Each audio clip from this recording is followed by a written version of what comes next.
Hi guys and welcome back to the channel Deepak Yadav Education. Welcome to the daily Hindu news and editorial analysis of 21st of November 2022. तो guys आज है तारीख 21 नवंबर 2022 और है Monday. देखेंगे आज के द हिंदू कंप्लीट न्यूज़पेपर को एनालाइज करेंगे। बट लेक्चर में आगे बढ़ने से पहले अगर आप लोगों को इस लेक्चर का पीडीएफ चाहिए तो क्या करना है, सबसे पहले डाउनलोड करना है टेलीग्राम। देन उसके बाद जाके सर्च बॉक्स में टाइप करना Deepak Yadav education UPSC. As you can see guys आप लोग को ये वाला चैनल मिल जाएगा, इस पर क्लिक करना और जाकर इस चैनल को ज्वाइन कर लेना।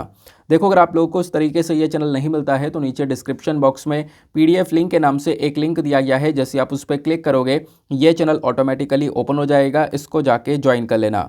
ज्वाइन करने से फ़ायदा क्या होगा, यहाँ पर डेली बेसिस पर लेक्चर का पीडीएफ मिल जाता है, डेली करंट अफेयर के वीडियो का पीडीएफ मिल जाता है और डेली बेसिस पर बहुत सारे डिजिटल नोट्स मिल जाते हैं। नाउ बढ़ते हैं आगे बढ़ने से पहले हमेशा की तरह हम लोग अपने लेक्चर को एक मैप के क्वेश्चन के साथ स्टार्ट करेंगे। तो आज आप सभी लोगों को मैप में जाकर देखना है कतर को, काफ़ी ज़्यादा न्यूज़ में है तो अच्छे से मैप में देखना। देन उसके बाद आकर नीचे कमेंट सेक्शन में टाइप करना जिससे कि आप लोग इसको लंबे समय तक याद रख पाओगे। साथ ही साथ एक क्वेश्चन सॉल्व करेंगे जो कि यूपीएससी प्रीवियस ईयर साल 2018 के प्रीलिम्स में पूछा गया था। डेली बेसिस पर हम लोग यहाँ पर एक प्रीवियस ईयर क्वेश्चन को भी सॉल्व करते हैं। क्वेश्चन क्या बोलता है, कंसीडर द फॉलोइंग स्टेटमेंट्स। यहाँ पर आपको दो स्टेटमेंट्स दिए गए हैं, बताना यह है कि कौन सा स्टेटमेंट बिल्कुल सही है। दोनों ही स्टेटमेंट आधार कार्ड के रिगार्डिंग दिए गए हैं। पहला स्टेटमेंट बोलता है कि जो आधार कार्ड होता है इसको हम लोग as a proof of citizenship और डोमिसाइल की तरह भी इस्तेमाल कर सकते हैं। दूसरा स्टेटमेंट बोलता है कि आधार कार्ड को जो भी हमारी अथॉरिटी इशू करती है, सपोज उसने अगर एक बार इशू कर दिया तो उसके बाद उस आधार नंबर को डीएक्टिवेट नहीं किया जा सकता। तो ये तो यहाँ पर दो स्टेटमेंट हो गए।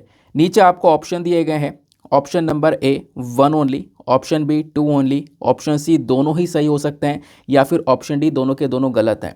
तो बताओ यहाँ पे दोनों स्टेटमेंट में से कौन सा स्टेटमेंट सही या गलत है।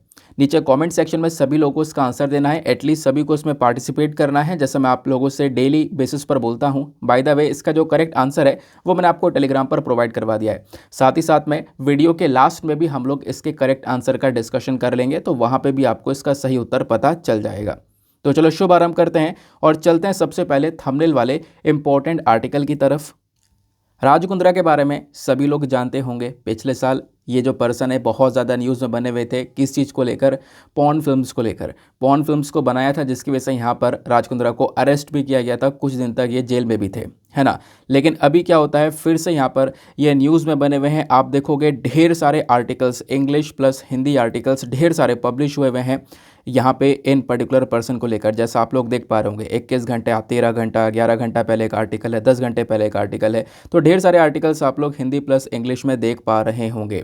अच्छा, अब क्या हो गया है, तो जो महाराष्ट्र का साइबर सेल है इन्होंने यहाँ पर एक बहुत लंबी सी चार्जशीट जारी करी है और उस चार्जशीट के अंदर दावा किया है कि राज कुंद्रा ने मुंबई से लगे वैसे 2 5 स्टार होटल हैं, उसमें जो पॉर्न फिल्म्स होती हैं, एडल्ट फिल्म्स होती हैं, जिसको हम लोग हिंदी में अश्लील फिल्म बोलते हैं, इन अश्लील फिल्मों की शूटिंग की थी। और शूटिंग करने के बाद में इन फिल्मों को ओटीटी प्लेटफॉर्म्स पर बेचा भी था और बेचने के बाद में एक मोटी कमाई भी की थी। इसको लेकर पूरा एक चार्जशीट जारी किया गया है और उसमें यहाँ पे जो मुंबई की साइबर सेल इन्होंने यहाँ पर इसमें दावा भी किया है इन सारी चीज़ों का। दैट इज़ वाई यहाँ पर ये पर्सन वापस से न्यूज़ में बने हुए हैं। इस व्यक्ति की इतनी चर्चा हो चुकी है कि सभी लोगों को पता ही है, शिल्पा शेट्टी के हस्बैंड है। और जैसा कि मैंने आपको बताया ये पहले भी 63 दिनों तक जेल में रहकर आ चुका है व्यक्ति। अब हुआ ये था कि राज कुंद्रा की एक कंपनी है केनरिन कंपनी ने हॉटशॉट्स ऐप को बनाया और ये जो ऐप है ना, इसी ऐप पर सारा का सारा पॉर्न कंटेंट और वेब सीरीज़ अभी भी मौजूद है। गूगल प्ले या एप्पल स्टोर पर यह ऐप नहीं मिलेगा। ये ऐप बेसिकली एक एपी की फाइल के थ्रू मिलता है, यानी कि वेबसाइट वगैरह पे यहाँ पर ऐप मिलेगा, वैसे यह ऐप नहीं मिलेगा। लेकिन इस ऐप पर लगभग देश के 10 लाख से ज़्यादा यूज़र्स मौजूद देखने को मिलते हैं, ऐसा यहाँ पे बताया गया। नाउ यहाँ पर यही जो ऐप हैं इन सब चीज़ों का इस्तेमाल करके जो पॉर्न फाइल्स हैं उनका ट्रांसफ़र किया जाता है और ट्रांसफ़र करने के बाद में यानी कि इंडिया में खासकर मुंबई के अंदर शूटिंग करने के बाद में इसको यूके वगैरह भेज दिया जाता है। क्योंकि यहाँ पे ओवरऑल जब हम लोग बात कर रहे हैं कैनरिन कंपनी की, तो राज कुंद्रा ने अपने भाई के साथ मिलकर कैनरिन कंपनी को बनाया था और उस कंपनी का ब्रिटेन से रजिस्ट्रेशन करवाया ताकि भारत के कानून से बच सके। और कैनरिन ने ही जो पॉर्न फिल्में हैं इसको ओटीटी प्लेटफॉर्म पर पब्लिश किया था, है ना। जो भी यहाँ पे फिल्म्स हैं वो सब ओटीटी प्लेटफॉर्म पर पब्लिश इसी कंपनी ने किया था। मुंबई में फिल्में बनती थीं और वो सब ट्रांसफ़र की जाती थीं और इस कंपनी के अंदर में फिर उससे आगे जाकर ये पब्लिश हुआ करती थी। कुंद्रा ने अपनी कंपनी में लगभग 10 करोड़ रुपए इन्वेस्ट भी किए थे। तो ये हालात यहाँ पर देखने को मिल रहे हैं, जो कि इस आर्टिकल के माध्यम से मैंने आपको बताया। अब बात यह है कि आर्टिकल कहीं पूछा जा रहा है क्या? नहीं पूछा जा रहा है। आर्टिकल न्यूज़ में तो मैंने आपको यहाँ पर इसके बारे में थोड़ा सा बता दिया था। लेकिन अब कुछ इंपॉर्टेंट चीज़ें हैं, जैसे कि जो ये पोर्नोग्राफी है इसको लेकर जो लॉज हैं, जो कानून है वो भारत के अंदर क्या है, क्या बोलता है वो कानून, ये चीज़ आपको पता होनी चाहिए। आपके एग्ज़ाम के लिए, आपके सिलेबस के पॉइंट ऑफ व्यू से भी बहुत इंपॉर्टेंट है। और ये टॉपिक एक ऐसा टॉपिक बन चुका है जो कि इंटरव्यू के लिए भी काफ़ी इंपॉर्टेंट बन चुका है। और साथ ही साथ में मैं आपको बता दूं, पिछले साल से लगातार न्यूज़ में बना हुआ है और इस साल तो इस टॉपिक की बहुत ही चर्चा हुई है। हर साल किसी न किसी कारण की वजह से, हर महीने किसी न किसी कारण की वजह से यह न्यूज़ में आ ही जाता है। क्योंकि मैं आपको बता दूं, रिसेंटली मैंने आपके साथ में एक रिपोर्ट डिस्कस की थी जहां पे मैंने आपको बताया था कि कोविड-19 के समय पर जो ये पोर्नोग्राफिक वेबसाइट्स होती हैं, यहाँ पे इंडिया से सबसे ज़्यादा ट्रैफिक देखने को मिला था। फिर उसके बाद में कि कोविड के समय पर मैंने आपको बताया कि इंडिया के अंदर पॉर्न कंजम्पशन बहुत ज़्यादा बढ़ चुका था। ऐसा ऑलरेडी ढेर सारी जो रिपोर्ट्स हैं वो पब्लिश हो चुकी हैं। तो ये लगातार आर्टिकल न्यूज़ में बना हुआ है इन्हीं कारणों की वजह से। वैसे इस आर्टिकल को आप सिलेबस में कहाँ से लिंक कर पाओगे? जीएस पेपर नंबर 2 के अंदर issues related to children, government policies, interventions, ये टॉपिक्स आपको देखने को मिलेंगे। यहाँ से आप लिंक कर पाओगे। तो पहला सवाल सभी लोग के दिमाग में बन भी रहा होगा, या फिर यहाँ पर पहला सवाल जो उठता है वो ये है कि जो ये पोर्नोग्राफी है इसको लेकर भारत में आखिरकार कानून क्या है? क्या ये बैंड है? देखो, पोर्नोग्राफी देखना अभी भी बैन नहीं है। पोर्नोग्राफिक वेबसाइट्स को यहाँ पर बैन कर रखा है, बट इसको देखना अभी भी बैन नहीं किया हुआ है। अब इसका मतलब क्या है? मतलब यह है, अगर जिसको भी जहाँ से मिलता है वो देख सकता है, लेकिन अगर अपने पर्सनल स्पेस के अंदर वो देख रहा है तभी वो वैलिड रहेगा। अपने एक पर्सनल स्पेस के अंदर, एक प्राइवेट स्पेस में अगर वो उस चीज़ को देख रहा है तो उसके ऊपर कोई रोक टोक नहीं है, कोई उसके ऊपर बैन नहीं लगाया गया है ना। लेकिन ध्यान रखना, एक बहुत इंपॉर्टेंट बात यहाँ पर चीज़ देखने को ये मिलती है कि अगर कोई व्यक्ति चाइल्ड पोर्नोग्राफिक मटेरियल का इस्तेमाल कर रहा है, इवन पर्सनल स्पेस के अंदर भी चाइल्ड पोर्नोग्राफिक मटेरियल को डाउनलोड कर रहा है, उसको शेयर कर रहा है, तो अगेन उसके खिलाफ यहाँ पे कदम उठाए जा सकते हैं। क्योंकि चाइल्ड पोर्नोग्राफी को लेकर सख्त कानून आपको देखने को मिलते हैं। हमारे पास में पोक्सो एक्ट भी आ जाता है, यानी कि protection of children from sexual offences. और आपको पता भी होना चाहिए कि सुप्रीम कोर्ट ने रिसेंटली ऑर्डर भी दिया था कि जितने भी चाइल्ड पोर्नोग्राफी मटेरियल वाली वेबसाइट्स हैं उन सबको टोटली बैन कर दिया जाएगा, और उनको बैन भी किया था। तो यहाँ से दो बातें क्लियर होती हैं। इंसान क्या पोर्नोग्राफी देख सकता है? बिल्कुल देख सकता है। अगर उसको मिलती है कहीं से तो यहाँ पे उसको वॉच कर सकता है, लेकिन अपने पर्सनल स्पेस के अंदर, जो कि नहीं करना चाहिए। लेकिन अगर पब्लिक स्पेस के अंदर वो देख रहा है तो अगेन यहाँ पर उसके खिलाफ कार्रवाई की जा सकती है। दूसरी इंपॉर्टेंट चीज़, जो चाइल्ड पोर्नोग्राफी है, चाहे वो पब्लिक स्पेस हो चाहे वो पर्सनल स्पेस हो, आप कहीं पर भी उस कंटेंट को कंज्यूम नहीं कर सकते। वो कहीं ना कहीं और ज़्यादा वॉयलेंस को बढ़ाता है, खासकर बच्चों के प्रति। और मैं आपको बता दूं कि जो इंफॉर्मेशन टेक्नोलॉजी एक्ट है, आईटी एक्ट 2002, इसके अकॉर्डिंग मेंशन ये भी किया हुआ है कि अगर कोई भी वेबसाइट या कोई भी प्लेटफॉर्म यहाँ पे इस प्रकार से चाइल्ड को किसी भी पोर्नोग्राफी कंटेंट के अंदर दिखाता है तो ये बिल्कुल एक पनिशेबल ऑफेंस है। यहाँ पर इसमें बिल्कुल एक सज़ा दी जा सकती है उस व्यक्ति को। क्योंकि जो बेकार की चीज़ें हैं ना, ये सोसाइटी के ऊपर, चिल्ड्रन के ऊपर एक बहुत नेगेटिव इम्पैक्ट डालती हैं। ये इंसान को ही बर्बाद करती हैं, प्लस यहाँ पर उस इंसान से ढेर सारे वायलेंस भी करवा सकती हैं। प्लस यहाँ पे ये तो वेबसाइट्स वगैरह ढेर सारा रेवेन्यू जनरेट कर लेती हैं, जिन्होंने कोविड के समय पर भी ढेर सारा रेवेन्यू जनरेट किया था। लेकिन इससे बाकी सारे जो ह्यूमन बींग्स हैं ना, वो यहाँ पे बहुत ज़्यादा प्रॉब्लम्स में भी अभी आ जाते हैं। यानी कई सारे लोगों के अंदर इस प्रकार के एडिक्शन भी देखने को मिलते हैं, जिसको पॉर्न एडिक्शन बोला जाता है। और ये जो एडिक्शन है ये इतना खतरनाक है, बोला जाता है कि जैसे आप रिपोर्ट्स देखोगे ना, तो उस रिपोर्ट्स के अकॉर्डिंग मेंशन ये किया जाता है कि पॉर्न एडिक्शन एक ऐसी एडिक्शन है जैसा कि ड्रग एडिक्शन होता है, उतने ही बराबर का एडिक्शन होता है। किसी व्यक्ति को ड्रग्स का एडिक्शन, उसको ड्रग्स चाहिए, वैसे ही यहाँ पर पॉर्न एडिक्शन भी देखने को मिलता है। तो एक दिक्कत वाली, प्रॉब्लम वाली बात ये निकल कर आती है कि इंडिया से ढेर सारा कंजम्पशन यहाँ पर किया जाता है। इंडिया कहीं ना कहीं नंबर 1 पर आ रहा है इन वेबसाइट्स के जो ट्रैफिक है उसके अंदर में। यानी कि इंडिया से ढेर सारे लोग यहाँ पर इसको वॉच भी कर रहे हैं, जिससे जो यूथ है वो और ज़्यादा डैमेज हो रहा है। तो ये हमारा पहला इंपॉर्टेंट आर्टिकल था। इसमें काफ़ी सारी इंपॉर्टेंट चीज़ें थी जो कि आपको एग्जामिनेशन के लिए अपने इंटरव्यू के पर्सपेक्टिव से पता होनी चाहिए। नेक्स्ट आर्टिकल पर आते हैं। देखो यहाँ पर एक छोटा सा आर्टिकल दिया गया है, ये वाला। कॉन्फ्रेंस ऑफ पार्टी 27 की मीटिंग चल रही है और लगातार आर्टिकल्स पब्लिश हो रहे हैं। तो कॉन्फ्रेंस ऑफ पार्टी 27 की मीटिंग कहाँ पर चल रही है? इजिप्ट के अंदर, शर्म एल शेख के अंदर। यह चीज़ मैंने काफ़ी बार आपको बता दी है। तो मीटिंग कहाँ पे चल रही है, ये वेन्यू आपको ध्यान में रखना है। इजिप्ट, ये वर्ड ध्यान में रखना। दूसरी इंपॉर्टेंट चीज़, जब ये डिस्कशन चल रहा है कॉन्फ्रेंस ऑफ पार्टी का, तो इनका मकसद क्या है? मकसद यहाँ पर है कि आने वाले समय पर क्लाइमेट चेंज को टैकल करना। जो आज के समय पर लगातार गर्मी बढ़ रही है, टेम्परेचर इंक्रीज़ हो रहा है, ग्लोबल वार्मिंग वाली सिचुएशन देखने को मिल रही है, एनवायरमेंट से संबंधित जितनी भी प्रॉब्लम्स हैं उनका यहाँ पे जिक्र किया जाता है। कैसे हम अपने एनवायरमेंट को बचा सकते हैं, उसको लेकर यहाँ पे कुछ कंट्रीज़ डिस्कशन करती हैं इस कॉन्फ्रेंस ऑफ पार्टी मीटिंग के अंदर। ये हर साल मीटिंग देखने को मिलती है। 26 वाली मीटिंग यानी पिछले साल नवंबर के महीने में हुई थी स्कॉटलैंड ग्लासगो के अंदर, और ये 27वीं मीटिंग अब की बार इजिप्ट के अंदर हो रही है, और इस प्रकार से अगले साल नवंबर में फिर से 28वीं मीटिंग होगी। तो ऐसे यहाँ पर ये जो मीटिंग से चलती रहती हैं, जिनका मकसद है कि एनवायरमेंट को कैसे प्रोटेक्शन दिया जा सके, इसके ऊपर चर्चा करना। तो ढेर सारे देश अभी भी यहाँ पर इसके अंदर चर्चा कर रहे हैं। इंडिया ने भी पार्टिसिपेट किया, भारत ने भी यहाँ पे काफ़ी सारे इंपॉर्टेंट मुद्दों के ऊपर डिस्कशन किया हुआ है। लेकिन आज आर्टिकल क्या आता है? आर्टिकल यहाँ पर यह आता है कि देखो, अभी ये जो मीटिंग हुई है ना, तो रिसेंटली यहाँ पे लॉस एंड डैमेज फंड को सेटअप किया गया। कौन सा fund? Loss and damage fund, इसको LND फंड भी आप लोग कह सकते हो। तो लॉस एंड डैमेज फंड से आप लोग थोड़ा बहुत समझ पा रहे होंगे कि एनवायरमेंट के अंदर पोल्यूशन की वजह से हमारे पर्यावरण को जितना भी नुकसान हुआ है उसकी भरपाई करना, उसको कंपनसेट करने के लिए एक फ़ंड बनाया गया है। सिंपल बात हो गई। तो ये जो लॉस एंड डैमेज फंड है ना, ये क्यों बनाया गया? ताकि जो मोस्ट वल्नरेबल कंट्रीज़ हैं उनको कंपनसेट किया जा सके। क्योंकि आपको पता होगा, खासकर आज के टाइम पर जो सबसे ज़्यादा प्रॉब्लम फेस कर रही है वो कौन से देश हैं? वो हैं डेवलपिंग कंट्री। मैं बाद में ING लगा रहा हूँ, ध्यान रखना। जैसे इंडिया हो गया, बाकी सारे अफ्रीकन कंट्रीज़ हो गए, बहुत सारी कंट्रीज़ है जो कि अभी डेवलपिंग नेचर में है, वहाँ पे विकास चल रहा है। हम लोग क्या बनना चाहते हैं? डेवलप्ड कंट्री बनना चाहते हैं। डेवलप्ड कंट्री जैसे कि यहाँ पर USA हो गया, बाकी यूरोपियन यूनियन की कंट्रीज़ हो गई, वो सब यहाँ पर डेवलप्ड कंट्रीज़ हैं। अब वो डेवलप्ड कंट्रीज़ कैसे बन पाई हैं? तो एक ज़माने पे उन्होंने भी दबाकर पोल्यूशन किया है। वहाँ पर इतनी सारी इंडस्ट्रीज़ कैसे बन गई हैं, इतना इंडस्ट्रियलाइजेशन हुआ है, बहुत सारे यहाँ पर पोल्यूशन जनरेट किया गया इन कंट्रीज़ के थ्रू। अब इन्होंने इतिहास में पोल्यूशन जनरेट कर लिया, लेकिन जो ये डेवलपिंग कंट्री है वो आज के समय पर ये पोल्यूशन जनरेट कर रही है, प्रदूषण हो रहा है। क्योंकि हम लोग डेवलपिंग नेचर में है, तो लगातार ग्रोथ कर रहे हैं, लगातार पोल्यूशन भी हो रहा है, इंडस्ट्रीज़ चल रही हैं, ये सब आपने यहाँ पर देखा। दिक्कत यहाँ पे ये आ रही है कि अब प्रॉब्लम आ जाती है सामने क्लाइमेट चेंज की, कि लगातार हर साल ग्लोबल जो वार्मिंग है वो इंक्रीज़ हो रहा है, हर साल टेम्परेचर इंक्रीज़ हो रहा है। तो दुनिया भर की जो कंट्रीज़ हैं वो अपना कंसर्न, अपनी चिंता भी व्यक्त कर रही हैं।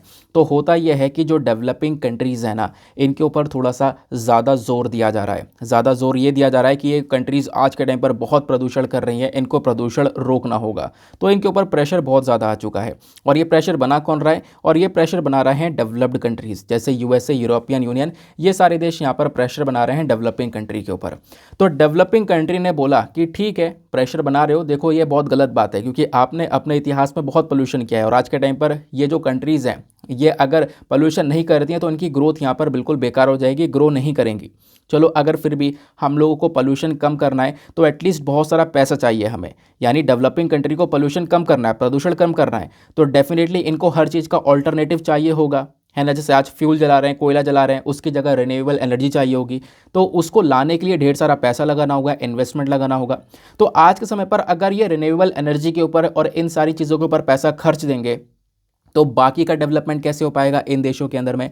तो इन कंट्रीज़ की डिमांड ये है कि हम लोगों को कुछ पैसा दे दिया जाए, है ना।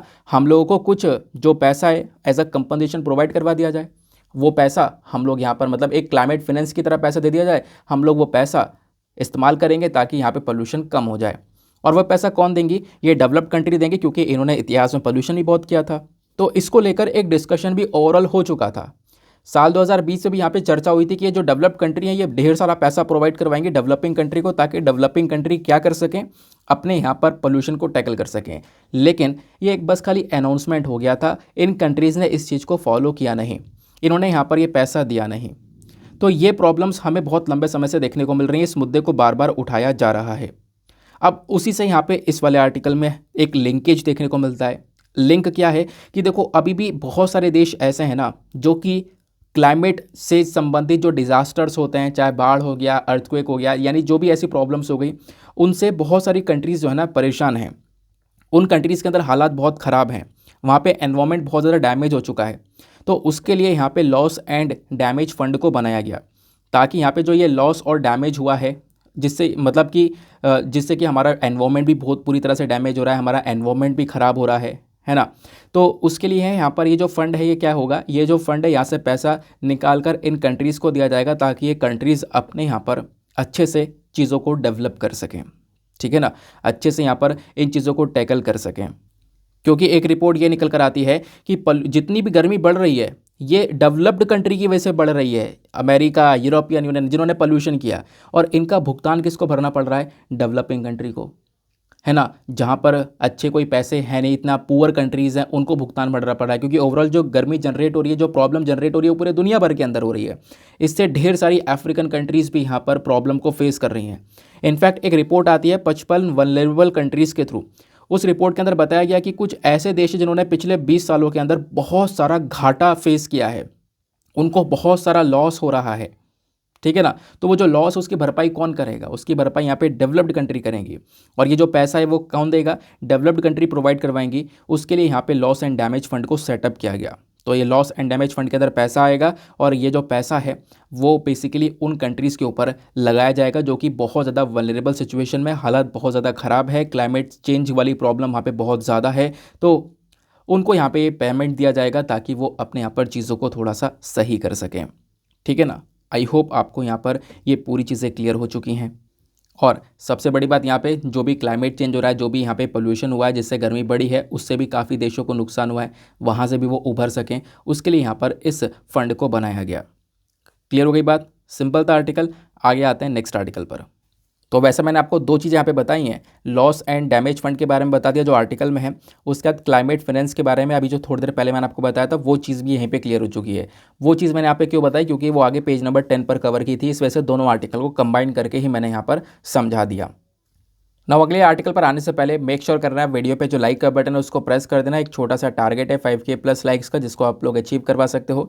साथ ही साथ में मेरे साथ में इंस्टाग्राम पे कनेक्ट हो सकते हो। इंस्टाग्राम पे जाना, सर्च बॉक्स में टाइप करना दीपक यादव एजुकेशन, आपको ये वाला प्रोफाइल मिलेगा। यहाँ पे आप मेरे साथ में पर्सनली कनेक्ट कर पाओगे।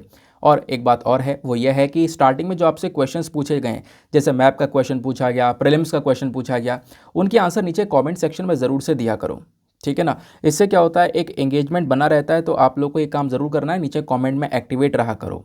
और आज का सेशन बहुत इंपॉर्टेंट होने वाला है, क्योंकि मैं ढेर सारे इंपॉर्टेंट न्यूज़ आर्टिकल्स डिस्कस करने वाला हूँ अलग अलग सोर्सेज से भी। कल मैंने वीडियो में एक चीज़ पूछी थी, क्या द हिंदू और करंट अफेयर का वीडियो कंबाइन कर देना चाहिए, है ना। तो नीचे कमेंट सेक्शन में 700 कमेंट आए, जिसमें से 850 कमेंट वैसे हैं जिनका कहना है कि हाँ कंबाइन कर देना चाहिए।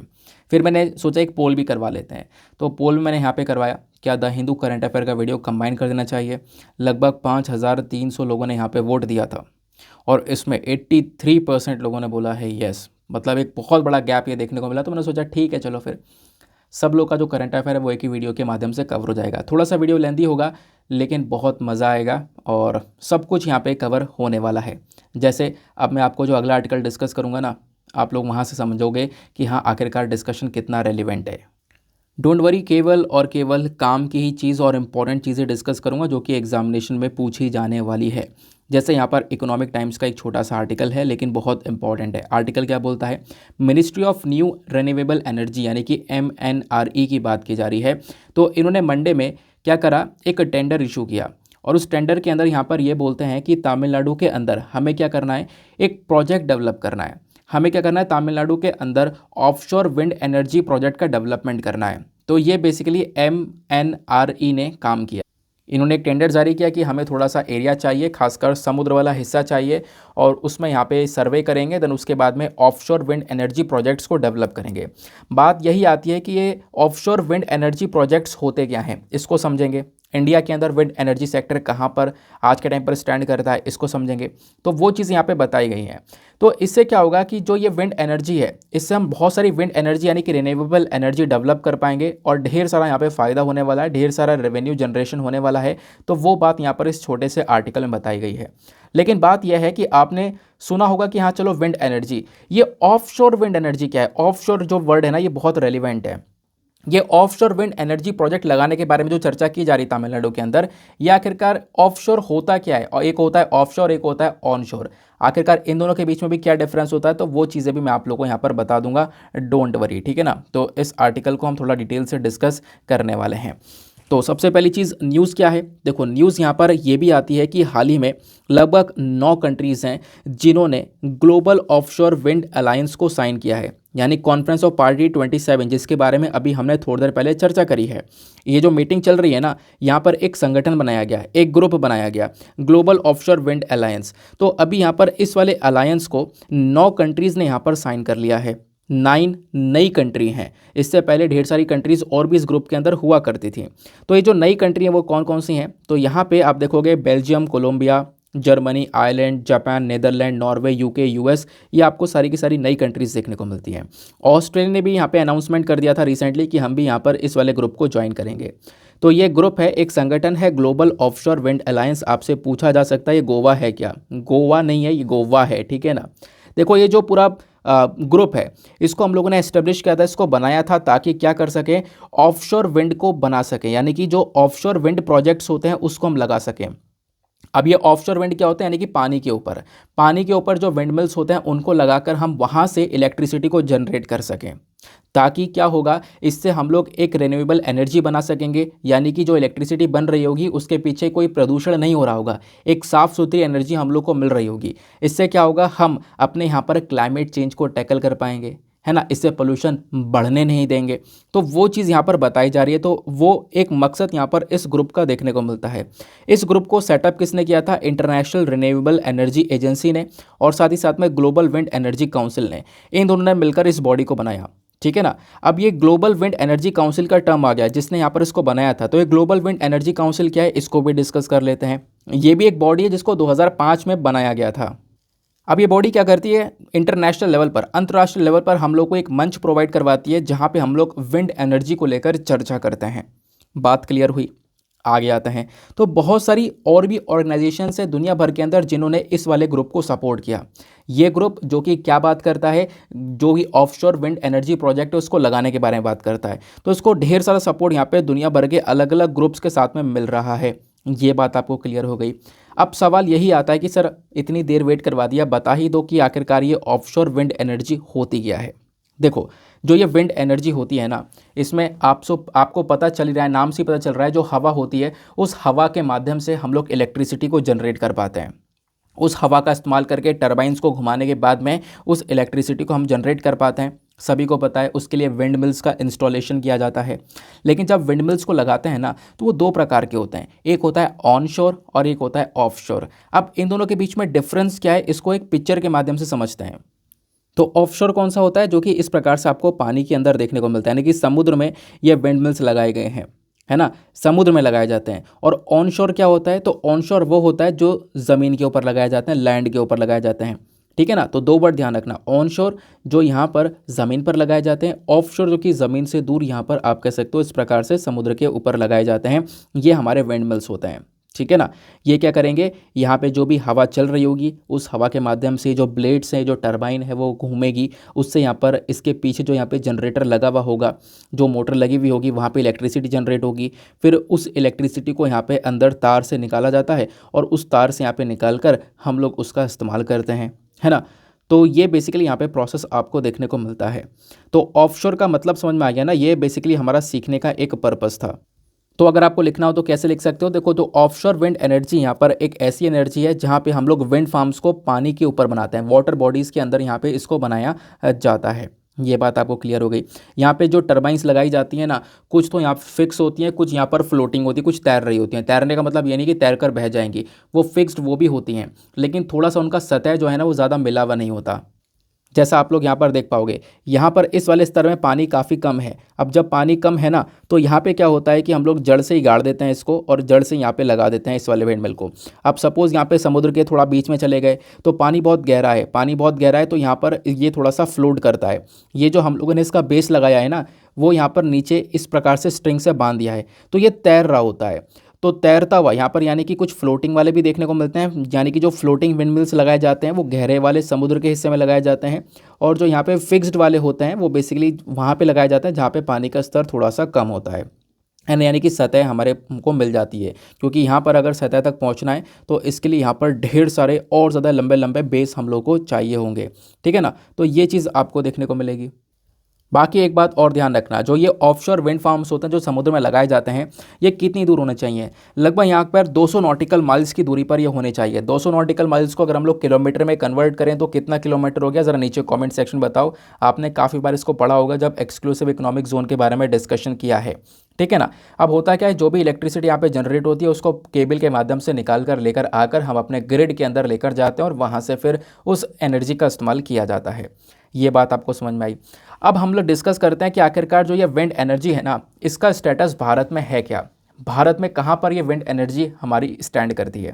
देखो, इंडिया की अगर हम लोग इलेक्ट्रिसिटी जनरेशन की बात करें तो हम अलग अलग तरीके से बिजली का उत्पादन करते हैं। एक तो पहली चीज़ तो मेन वही है जो हम लोग कोयला जलाते हैं। कोयला जलाने के बाद में यहाँ पर उस इलेक्ट्रिसिटी को बनाया जाता है। फिर एक होता है हमारा सोलर एनर्जी, यानी कि सूर्य के माध्यम से सोलर पैनल्स में हम लोग एनर्जी को जनरेट करते हैं। फिर आ जाती है यहाँ पर एक विंड एनर्जी। तो हम लोग अगर हम बात करें कि जो इंडिया का ओवरऑल इलेक्ट्रिसिटी जनरेशन है उसमें जो हवा है, विंड एनर्जी, उसका कितना बड़ा रोल है। तो इंडिया का जो इलेक्ट्रिसिटी जनरेशन है जो विंड के माध्यम से हो रहा है, ये मार्च 2021 के समय पर 39.2 गीगावाट्स के आसपास पहुँच चुका था। और अभी हम लोग टारगेट रख चुके हैं कि आने वाले समय पर हम लोग धीरे धीरे इसको बढ़ाने वाले, आने वाले 5 सालों के अंदर 20 गीगावाट तक हम लोग इसको बढ़ाने वाले हैं। हालांकि यहाँ पे पिछले सालों के कंपैरिजन में अब की बार ग्रोथ थोड़ी सी अच्छी देखने को मिली है। 2010 से जब आप कंपेयर करोगे तो काफ़ी हम हद तक ग्रो कर चुके हैं इस विंड एनर्जी के मामले में। और सबसे ज़्यादा विंड एनर्जी कहाँ पर देखने को मिल रही है, जहाँ से जनरेट हो रही है, वो है आंध्र प्रदेश, गुजरात, कर्नाटका, मध्य प्रदेश, महाराष्ट्र, राजस्थान, तमिलनाडु। ये स्टेट्स आपको देखने को मिलेंगे जो कि चमक रहे हैं इस पर्टिकुलर सेक्टर में। अब बात यह आती है कि सर ऑफशोर विंड एनर्जी के फ़ायदे क्या होंगे। आपसे इंटरव्यू में पूछा जाए कि ऑफशोर विंड एनर्जी क्या होती है, ये तो आपने समझ लिया। अब पूछा जाए कि इसके बेनिफिट्स क्या हैं, क्या फ़ायदे हो सकते हैं, तो क्या बताओगे। सबसे पहली चीज़ आपको बताना यह है कि समुद्र पर जब ये विंड मिल्स को लगाया जाता है ना, तो इससे क्या होता है कि हम लोग इलेक्ट्रिसिटी को थोड़ा ज़्यादा जनरेट कर पाते हैं। अगर सपोज यहाँ पे हमने एक विंड मिल को ज़मीन के ऊपर लगा दिया, लैंड पर लगा दिया, और एक को लगा दिया हम लोगों ने समुद्र के ऊपर, यानी एक ऑनशोर लगा दिया, एक ऑफशोर लगा दिया, दोनों का कंपैरिजन करें ना तो जो समुद्र वाला है, जो ऑफशोर वाला है, वो ज़्यादा इलेक्ट्रिसिटी को जनरेट करता है। इसके पीछे का रीज़न क्या है? रीज़न यहाँ पर यह है क्योंकि जो वाटर बॉडीज़ होती हैं उनके ऊपर हवा जो है ना वो बहुत स्मूथली बहती है। क्योंकि अगर आप लोग ज़मीन पर या पहाड़ों के ऊपर, ऑब्वियसली बात है, जब ज़मीन पर लगाते हैं तो मेजरली पहाड़ों के ऊपर इन विंडमिल्स को लगाया जाता है। तो वहाँ पर भी जो हवा है ना वो पहाड़ों से, बाकी कुछ घरों से जो टकरा कर काफ़ी स्पीड वहाँ पे कम हो जाती है। लेकिन ऐसा यहाँ पर कोई भी प्रॉब्लम समुद्र पर क्रिएट नहीं होता। तो जब आप लोग यहाँ पर सी के ऊपर इस प्रकार से विंडमिल्स को लगाओगे तो बहुत बेहतरीन तरीके से वहाँ पे हवा बहती है, जिससे क्या होता है, एक बहुत अच्छी एनर्जी हम लोग को मिलती है। इसको अगर हम लोग कंपेयर करें ज़मीन वाले से तो एक अच्छी एनर्जी वहाँ पे जनरेट होती हुई नज़र आती है।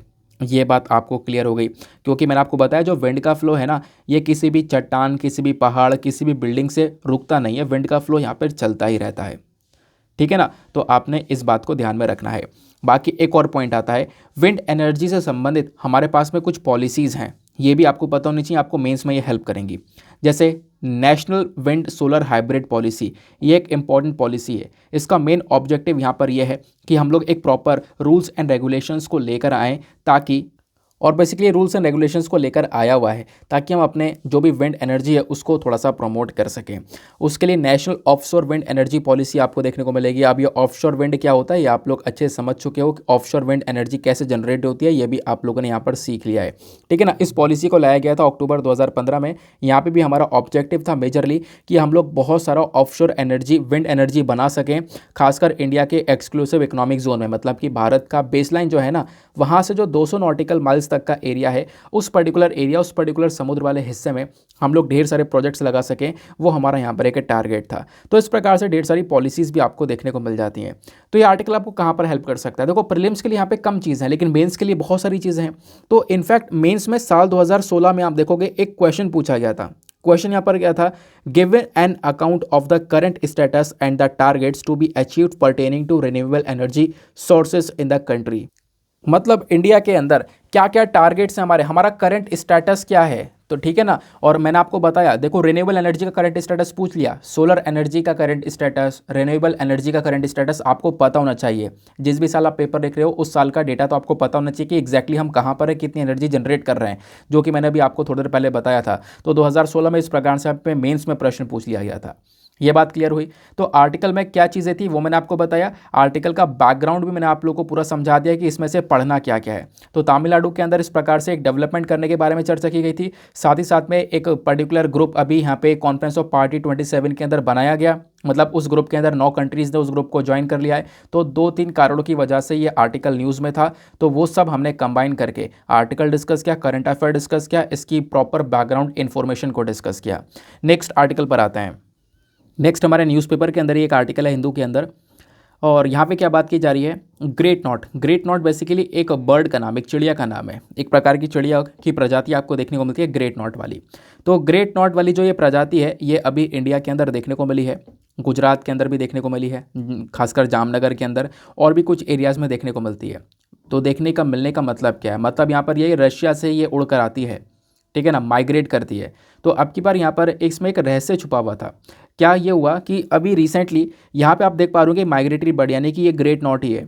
ग्रेट नॉट को देखा गया, इसकी पिक्चर खींची गई, तो जब पिक्चर क्लिक करी गई ना तो इसके पैर में एक रिंग देखने को मिलेगा आपको। इसके पैर में एक छोटा सा रिंग है, जैसा कि आप लोग को ये दिख रहा होगा, और इस रिंग के ऊपर कुछ नंबर्स लिखे हुए हैं और मॉस्कवा यानी कि रशिया के बारे में लिखा हुआ है। तो इस रिंग के ऊपर लिखा हुआ है TC3T469 मॉस्कवा, यानी कि ये बर्ड जो है ना ये रशिया से बिलोंग करती है, रशिया से उड़कर आई है। तो आप इमेजिन करोगे ये बर्ड कहाँ पे मिली है, केरला के कोस्ट में। मतलब भारत का अगर आप लोग देखोगे निचला हिस्सा बिल्कुल नीचे आपको केरला के कोस्ट पर ये देखने को मिल जाती है, लेकिन यहाँ पे आप देखोगे तो रशिया से उड़कर आई है, तो मतलब ऊपर से, बिल्कुल ऊपर से, नॉर्थ से साउथ की साइड में। तो आप कह सकते हो कितना डिस्टेंस तय किया होगा, तो लगभग 9,000 किलोमीटर का डिस्टेंस यहाँ पर तय किया है। 9,000 किलोमीटर की एरिया को तय करते हुए यहाँ पर ये केरला के कोस्ट लाइन पर पाई गई, वहाँ पर ये देखने को मिली, और ये बर्ड माइग्रेट करती हैं, ठीक है ना, ध्यान रखना। ये जो मैंने रीजन बताया है कि रशिया से केरला तक पहुँची है, ये जो फ्लाईवे है ना इसको हम लोग बोलते हैं सेंट्रल एशियन फ्लाईवे। ऐसे अलग अलग फ्लाईवेज हैं, आपको ध्यान रखना है। इस वाले फ्लाईवे को बोलते हैं हम लोग सेंट्रल एशियन फ्लाईवे। आपसे पूछा जा सकता है कि सेंट्रल एशियन फ्लाईवे क्या है, अब वो क्या है, तो कुछ इस प्रकार से यहाँ पे आपको ये एशियन माइग्रेटरी बर्ड्स के फ्लाईवेज देखने को मिलते हैं। ये जो ग्रीन वाला रीजन दिख रहा है, अगर मैं इस प्रकार से ये पूरा का पूरा इसके आसपास का बॉर्डर ड्रॉ कर दूं तो ये सेंट्रल एशियन फ्लाईवे कहलाता है। यानी कि यहाँ पे ऊपर से रशिया से और भी ऊपर नदर्न रीजन से बर्ड जो है, चिड़िया जो है वो उड़कर आती हैं यहाँ तक, इंडिया को क्रॉस करते हुए यहाँ पर इंडियन ओशन तक जाती है, फिर उसके बाद उड़कर वापस भी जाती हैं, ठीक है ना। तो इस प्रकार से यहाँ पर ये ग्रीन वाला जो रीजन है ये सेंट्रल एशियन फ्लाईवे कहलाता है। बाकी जो ये ब्लू वाला रीजन आपको दिख रहा है ना, इस प्रकार से ऑस्ट्रेलिया तक भी चिड़िया जाती हैं, न्यूजीलैंड तक इवन जाती हैं। इसको हम लोग बोलते हैं east Asian flyway, east Asian Australian flyway. फिर उसके बाद में यहाँ पर एक पिंक कलर का रीजन भी आपको दिख रहा होगा, जो कि मेजरली समुद्र के ऊपर ही नजर आता है। ये भी अगेन न्यूजीलैंड को क्रॉस कर जाता है। इस वाले फ्लाईवे को बोलते हैं वेस्ट पैसिफिक फ्लाईवे। तो सेंट्रल एशियन फ्लाईवे कौन सा वाला रीजन है, ये वाला रीजन है। इस वाले रीजन की हम लोग बात कर रहे हैं। यहाँ पर ऊपर से जो बर्ड है ये उड़कर आती है ग्रेट नॉट, और यहाँ पे केरला के कोस्ट में पाई जाती है, जिसके पैर में एक रिंग देखने को मिला है और उस पर मॉस्कवा लिखा हुआ है, यानी कि ये कंफर्म हो चुका है कि यहाँ पे ये रशिया से बिलोंग करती है, ठीक है ना। हम लोगों ने कांटेक्ट भी किया और हमें इसके बारे में पता चल चुका है कि हाँ ये रशिया से ही बिलोंग करती है। तो ये हमने पता लगाया कि 9,000 किलोमीटर का डिस्टेंस ये तय कर आई है। तो इस प्रकार से आपको ये छोटी सी बर्ड देखने को मिलेगी। तो ये बात क्लियर हो गई। बस इतनी सी इन्फॉर्मेशन यहाँ पे इस आर्टिकल में दी गई है, लेकिन इस आर्टिकल में से दो चीज़ें बहुत काम की निकल कर आती हैं एग्जामिनेशन के लिए। सेंट्रल एशियन फ्लाईवे ये आप मतलब समझ चुके हो पहले ही। दूसरी इंपॉर्टेंट चीज़ यहाँ पर जो निकल कर आती है वो ये बर्ड, इस बर्ड का स्टेटस क्या है ना, ये सारी बातें भी आपको पता होनी चाहिए। तो इसके बारे में इंफॉर्मेशन आपको स्क्रीन पर नीचे दिख रही होगी। ग्रेट नॉट, ग्रेट नॉट का जो साइंटिफिक नेम है वो क्या है, इसका साइंटिफिक नेम है कैलिड्रिस टेन्यूरोस्ट्रिस। तो ये इसका एक साइंटिफिक नेम देखने को मिलता है। जो ग्रेट नॉट है इंटरनेशनल माइग्रेटरी बर्ड है। माइग्रेटरी बर्ड मतलब इधर से उधर यहाँ पर ये ट्रैवल करती रहती है, घूमती रहती है, बहुत लंबे डिस्टेंस तय करती है। मैंने आपको बताया नॉर्दर्न हेमिस्फीयर से सदर्न हेमिस्फीयर के अंदर ट्रैवल कर जाती है, ऊपर वाले रीजन से नीचे वाले तक, जैसे अभी हमने डिस्कस किया। अब ये जो बर्ड आपको देखने को मिलती है ना, ये खासकर Russia, Australia, South East Asia, India, Bangladesh, Pakistan, Eastern Arabian Peninsula, in particular region तक यहाँ पर फैल जाती है और इन रीजन को यहाँ पर ट्रैवल कर जाती है। ये इसकी एक खास बात है। बाकी इसके आयुष्मान स्टेटस के बारे में बात करें तो ये बहुत इंपॉर्टेंट है। आपसे किसी भी जानवर के बारे में जो भी इंफॉर्मेशन पूछी गई है एग्जामिनेशन के अंदर, वो सबसे पहली बार आयुष्मान स्टेटस ही पूछा गया है। तो international union for conservation of nature यानी कि आयुष्मान के रेड लिस्ट के अंदर इस बर्ड को एंडेंजर्ड कैटेगरी में रखा गया है। एंडेंजर्ड कैटेगरी में रखने का मतलब ये है कि इसकी जो संख्या है वो काफ़ी खतरे में है, इसको बचाने की आवश्यकता है, इसको एक प्रोटेक्शन देने की आवश्यकता है। अगर हम इसकी संख्या को नहीं बचाएंगे तो इसकी संख्या आने वाले समय पर काफ़ी ज़्यादा कम हो जाएगी और एक समय बाद यहाँ पर यह प्रजाति विलुप्त भी हो सकती है अगर इसको प्रोटेक्शन नहीं दी गई। ठीक है ना, तो आईयूसीएन के अंदर इसको एंडेंजर्ड कैटेगरी में रखा गया, ये बहुत इंपॉर्टेंट पॉइंट है। चलो आगे आते हैं उसके बाद नेक्स्ट आर्टिकल पर। नाउ इंडियन एक्सप्रेस पे एक बहुत ज़्यादा इंपॉर्टेंट आर्टिकल है जो कि आपको एग्जामिनेशन के लिए पढ़ना ही होगा और आपसे सवाल यहाँ पे बन सकते हैं। बाली यात्रा के बारे में चर्चा की जा रही है, तो ये बाली यात्रा क्या है इसको हम लोग समझेंगे। बाली से आप समझ चुके होंगे, यानी इंडोनेशिया के बारे में चर्चा की जा रही है ना। हाँ बिल्कुल। तो हुआ यहाँ पर ये कि हाल ही में जो अभी G20 की मीटिंग चल रही है वो कहाँ पे चल रही है, इंडोनेशिया के अंदर बाली में चल रही है। तो इस G20 की मीटिंग में हमारे बहुत सारे जो मिनिस्टर्स हैं वो पहुँचे हुए हैं, अलग अलग देशों के जो कंट्रीज़ के मिनिस्टर्स हैं वो पहुँचे हुए हैं। हमारे पीएम भी आपको G20 की मीटिंग के अंदर देखने को मिलेंगे। और इस बार का G20 समिट भारत के पास में इसकी प्रेसिडेंशिप आने वाली है 1 दिसंबर से, है ना, ये बात भी आपको पता है।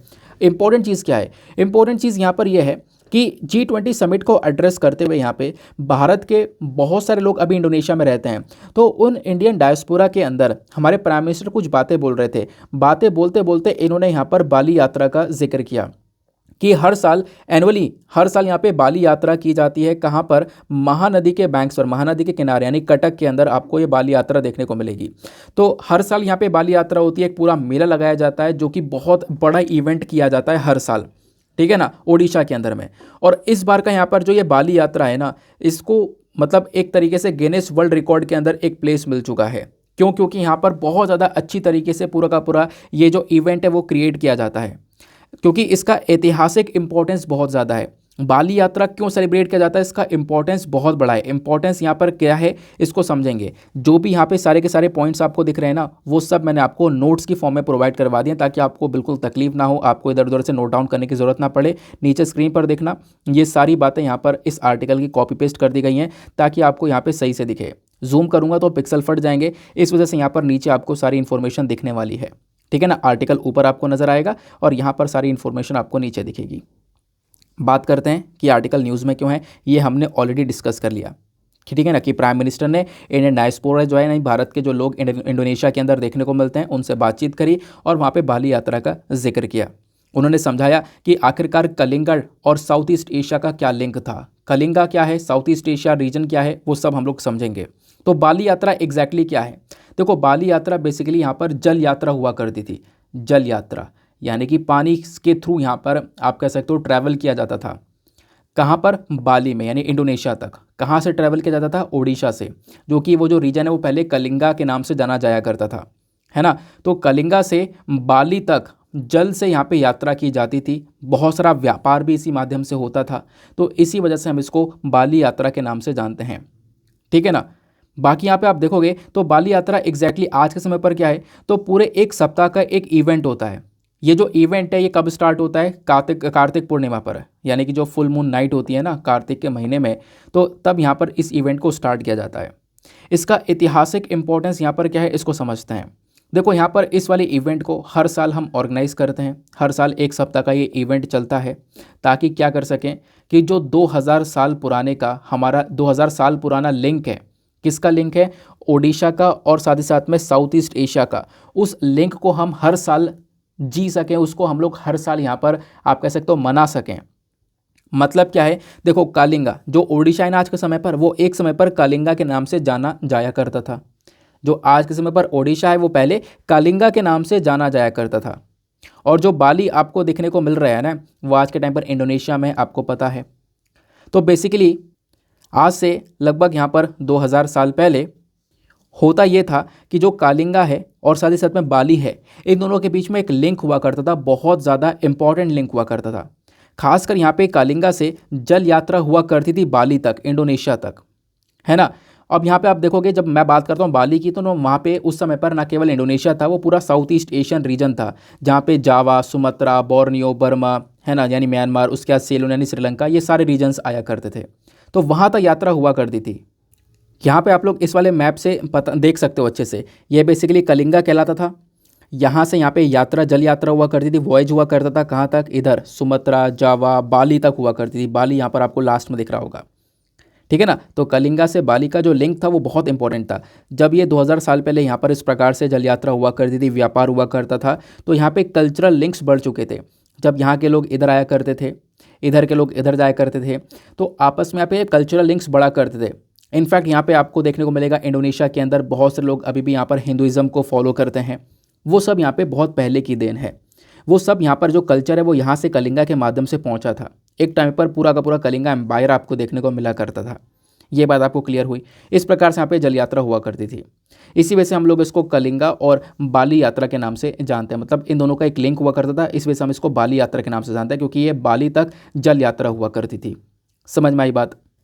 अब अगर हम लोग हिस्टोरियंस के अकॉर्डिंग बात करें तो यहाँ पे बोला जाता है कुछ पॉपुलर आइटम्स हुआ करते थे, कुछ ऐसे आइटम्स जो कि कलिंगा और साथ ही साथ में साउथ ईस्ट एशिया वही सारे रीजन जहाँ तक यात्रा हुआ करती थी, जो कि मैंने अभी आपको मैप में दिखाया था।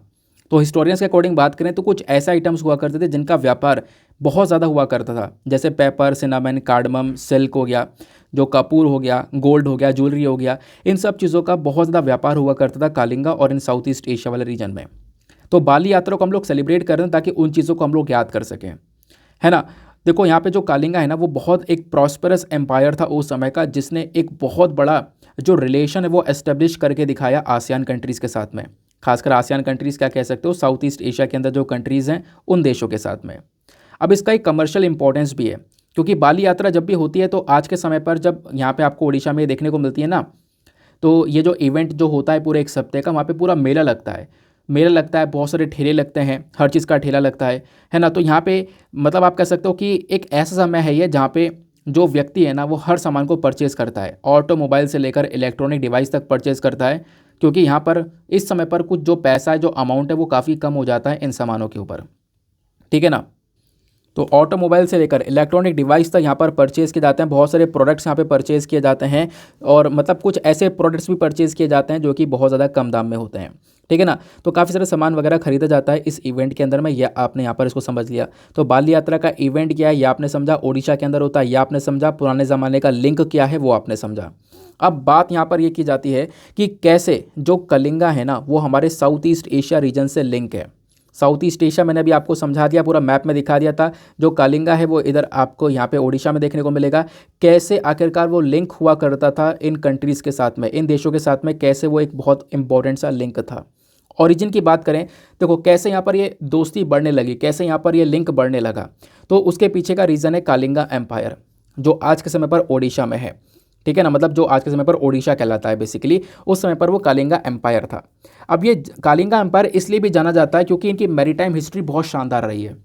मतलब समुद्र को लेकर उन्होंने बहुत सारे काम किए हैं, क्योंकि यहाँ पर इनकी देखो ओडिशा बिल्कुल समुद्र के किनारे आपको देखने को मिलता है, कोस्टल रीजन है, कोस्टल स्टेट है, तो इनकी जोग्राफिकल लोकेशन भी वैसी हुआ करती थी। और जोग्राफिकल लोकेशन की वजह से कलिंगा के समय पर होता यहाँ पर यह है कि उन्होंने बहुत सारे पोर्ट्स यानी बहुत सारे बंदरगाह बनाए। 4th और 5th सेंचुरी बीसी के समय पर ढेर सारे बंदरगाह बनाए गए, और उसमें से कुछ फेमस बंदरगाह आपको देखने को मिलते हैं, जैसे कि तमरालिप्ति है, उसके बाद में मनिकपतना है, देन यहाँ पर है चेलितालो है, पालुर है, पेतुंदा, ये कुछ अभी भी बंदरगाह देखने को मिलते हैं। और ये जो पोर्ट्स बनाए गए थे ना, इन पोर्ट्स के माध्यम से हुआ क्या कि जो भारत है वो बाकी सारे देशों से के साथ में कनेक्ट होना स्टार्ट हो गया। तो कलिंगा एम्पायर का इतना बड़ा रोल यहाँ पर हो जाता है। तो आप देखोगे तो यहाँ पे बेसिकली कलिंगास का एक बहुत बड़ा रोल हो जाता है। तो कलिंगास ने अपना जो लिंक है, खासकर व्यापार का लिंक है, वो इन्हीं बंदरगाह के माध्यम से बहुत ज़्यादा बढ़ा दिया। इन्होंने ढेर सारे बंदरगाह बनाए, और उन बंदरगाह के माध्यम से क्या होगा, जो जहाज़ है वो वहाँ से निकलेगा, जहाज़ वहाँ पे आ सकता है, तो इससे ट्रेड करना स्टार्ट करा श्रीलंका के साथ में, जावा के साथ में, बोर्नियो, सुमात्रा, बाली, बर्मा, इन सब के साथ में व्यापार करना हम लोगों ने स्टार्ट कर दिया था। अब आपने यहाँ पर इसके बारे में समझा। अब जो बाली है ना बेसिकली वो 4 आइलैंड को मिलाकर बाली कहलाया जाया करता था, है ना। मतलब इसको हम लोग पहले स्वर्ण द्वीप के नाम से जाना करते थे, जो कि आज के समय पर इंडोनेशिया के नाम से जाना जाया करता है। तो इंडोनेशिया का जो लिंक है एग्जैक्टली आप कह सकते हो भारत के साथ में, वो अपने आप में बहुत पुराना है, लेकिन पुराने टाइम पर वो कलिंगा और बाली के नाम से जाना जाया करता था। ये बात आपको समझ में आ गई।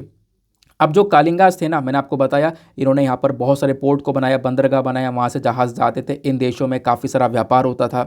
तो एक बहुत बड़ा मतलब इनके टाइम का जो जहाज़ था, जो शिप हुआ करते थे ना, उन शिप को बोला जाता है बोइटास। बोइटास यहाँ पे बोला जाता था उन जहाज़ों को जिसके माध्यम से यहाँ पर यह व्यापार चलता था।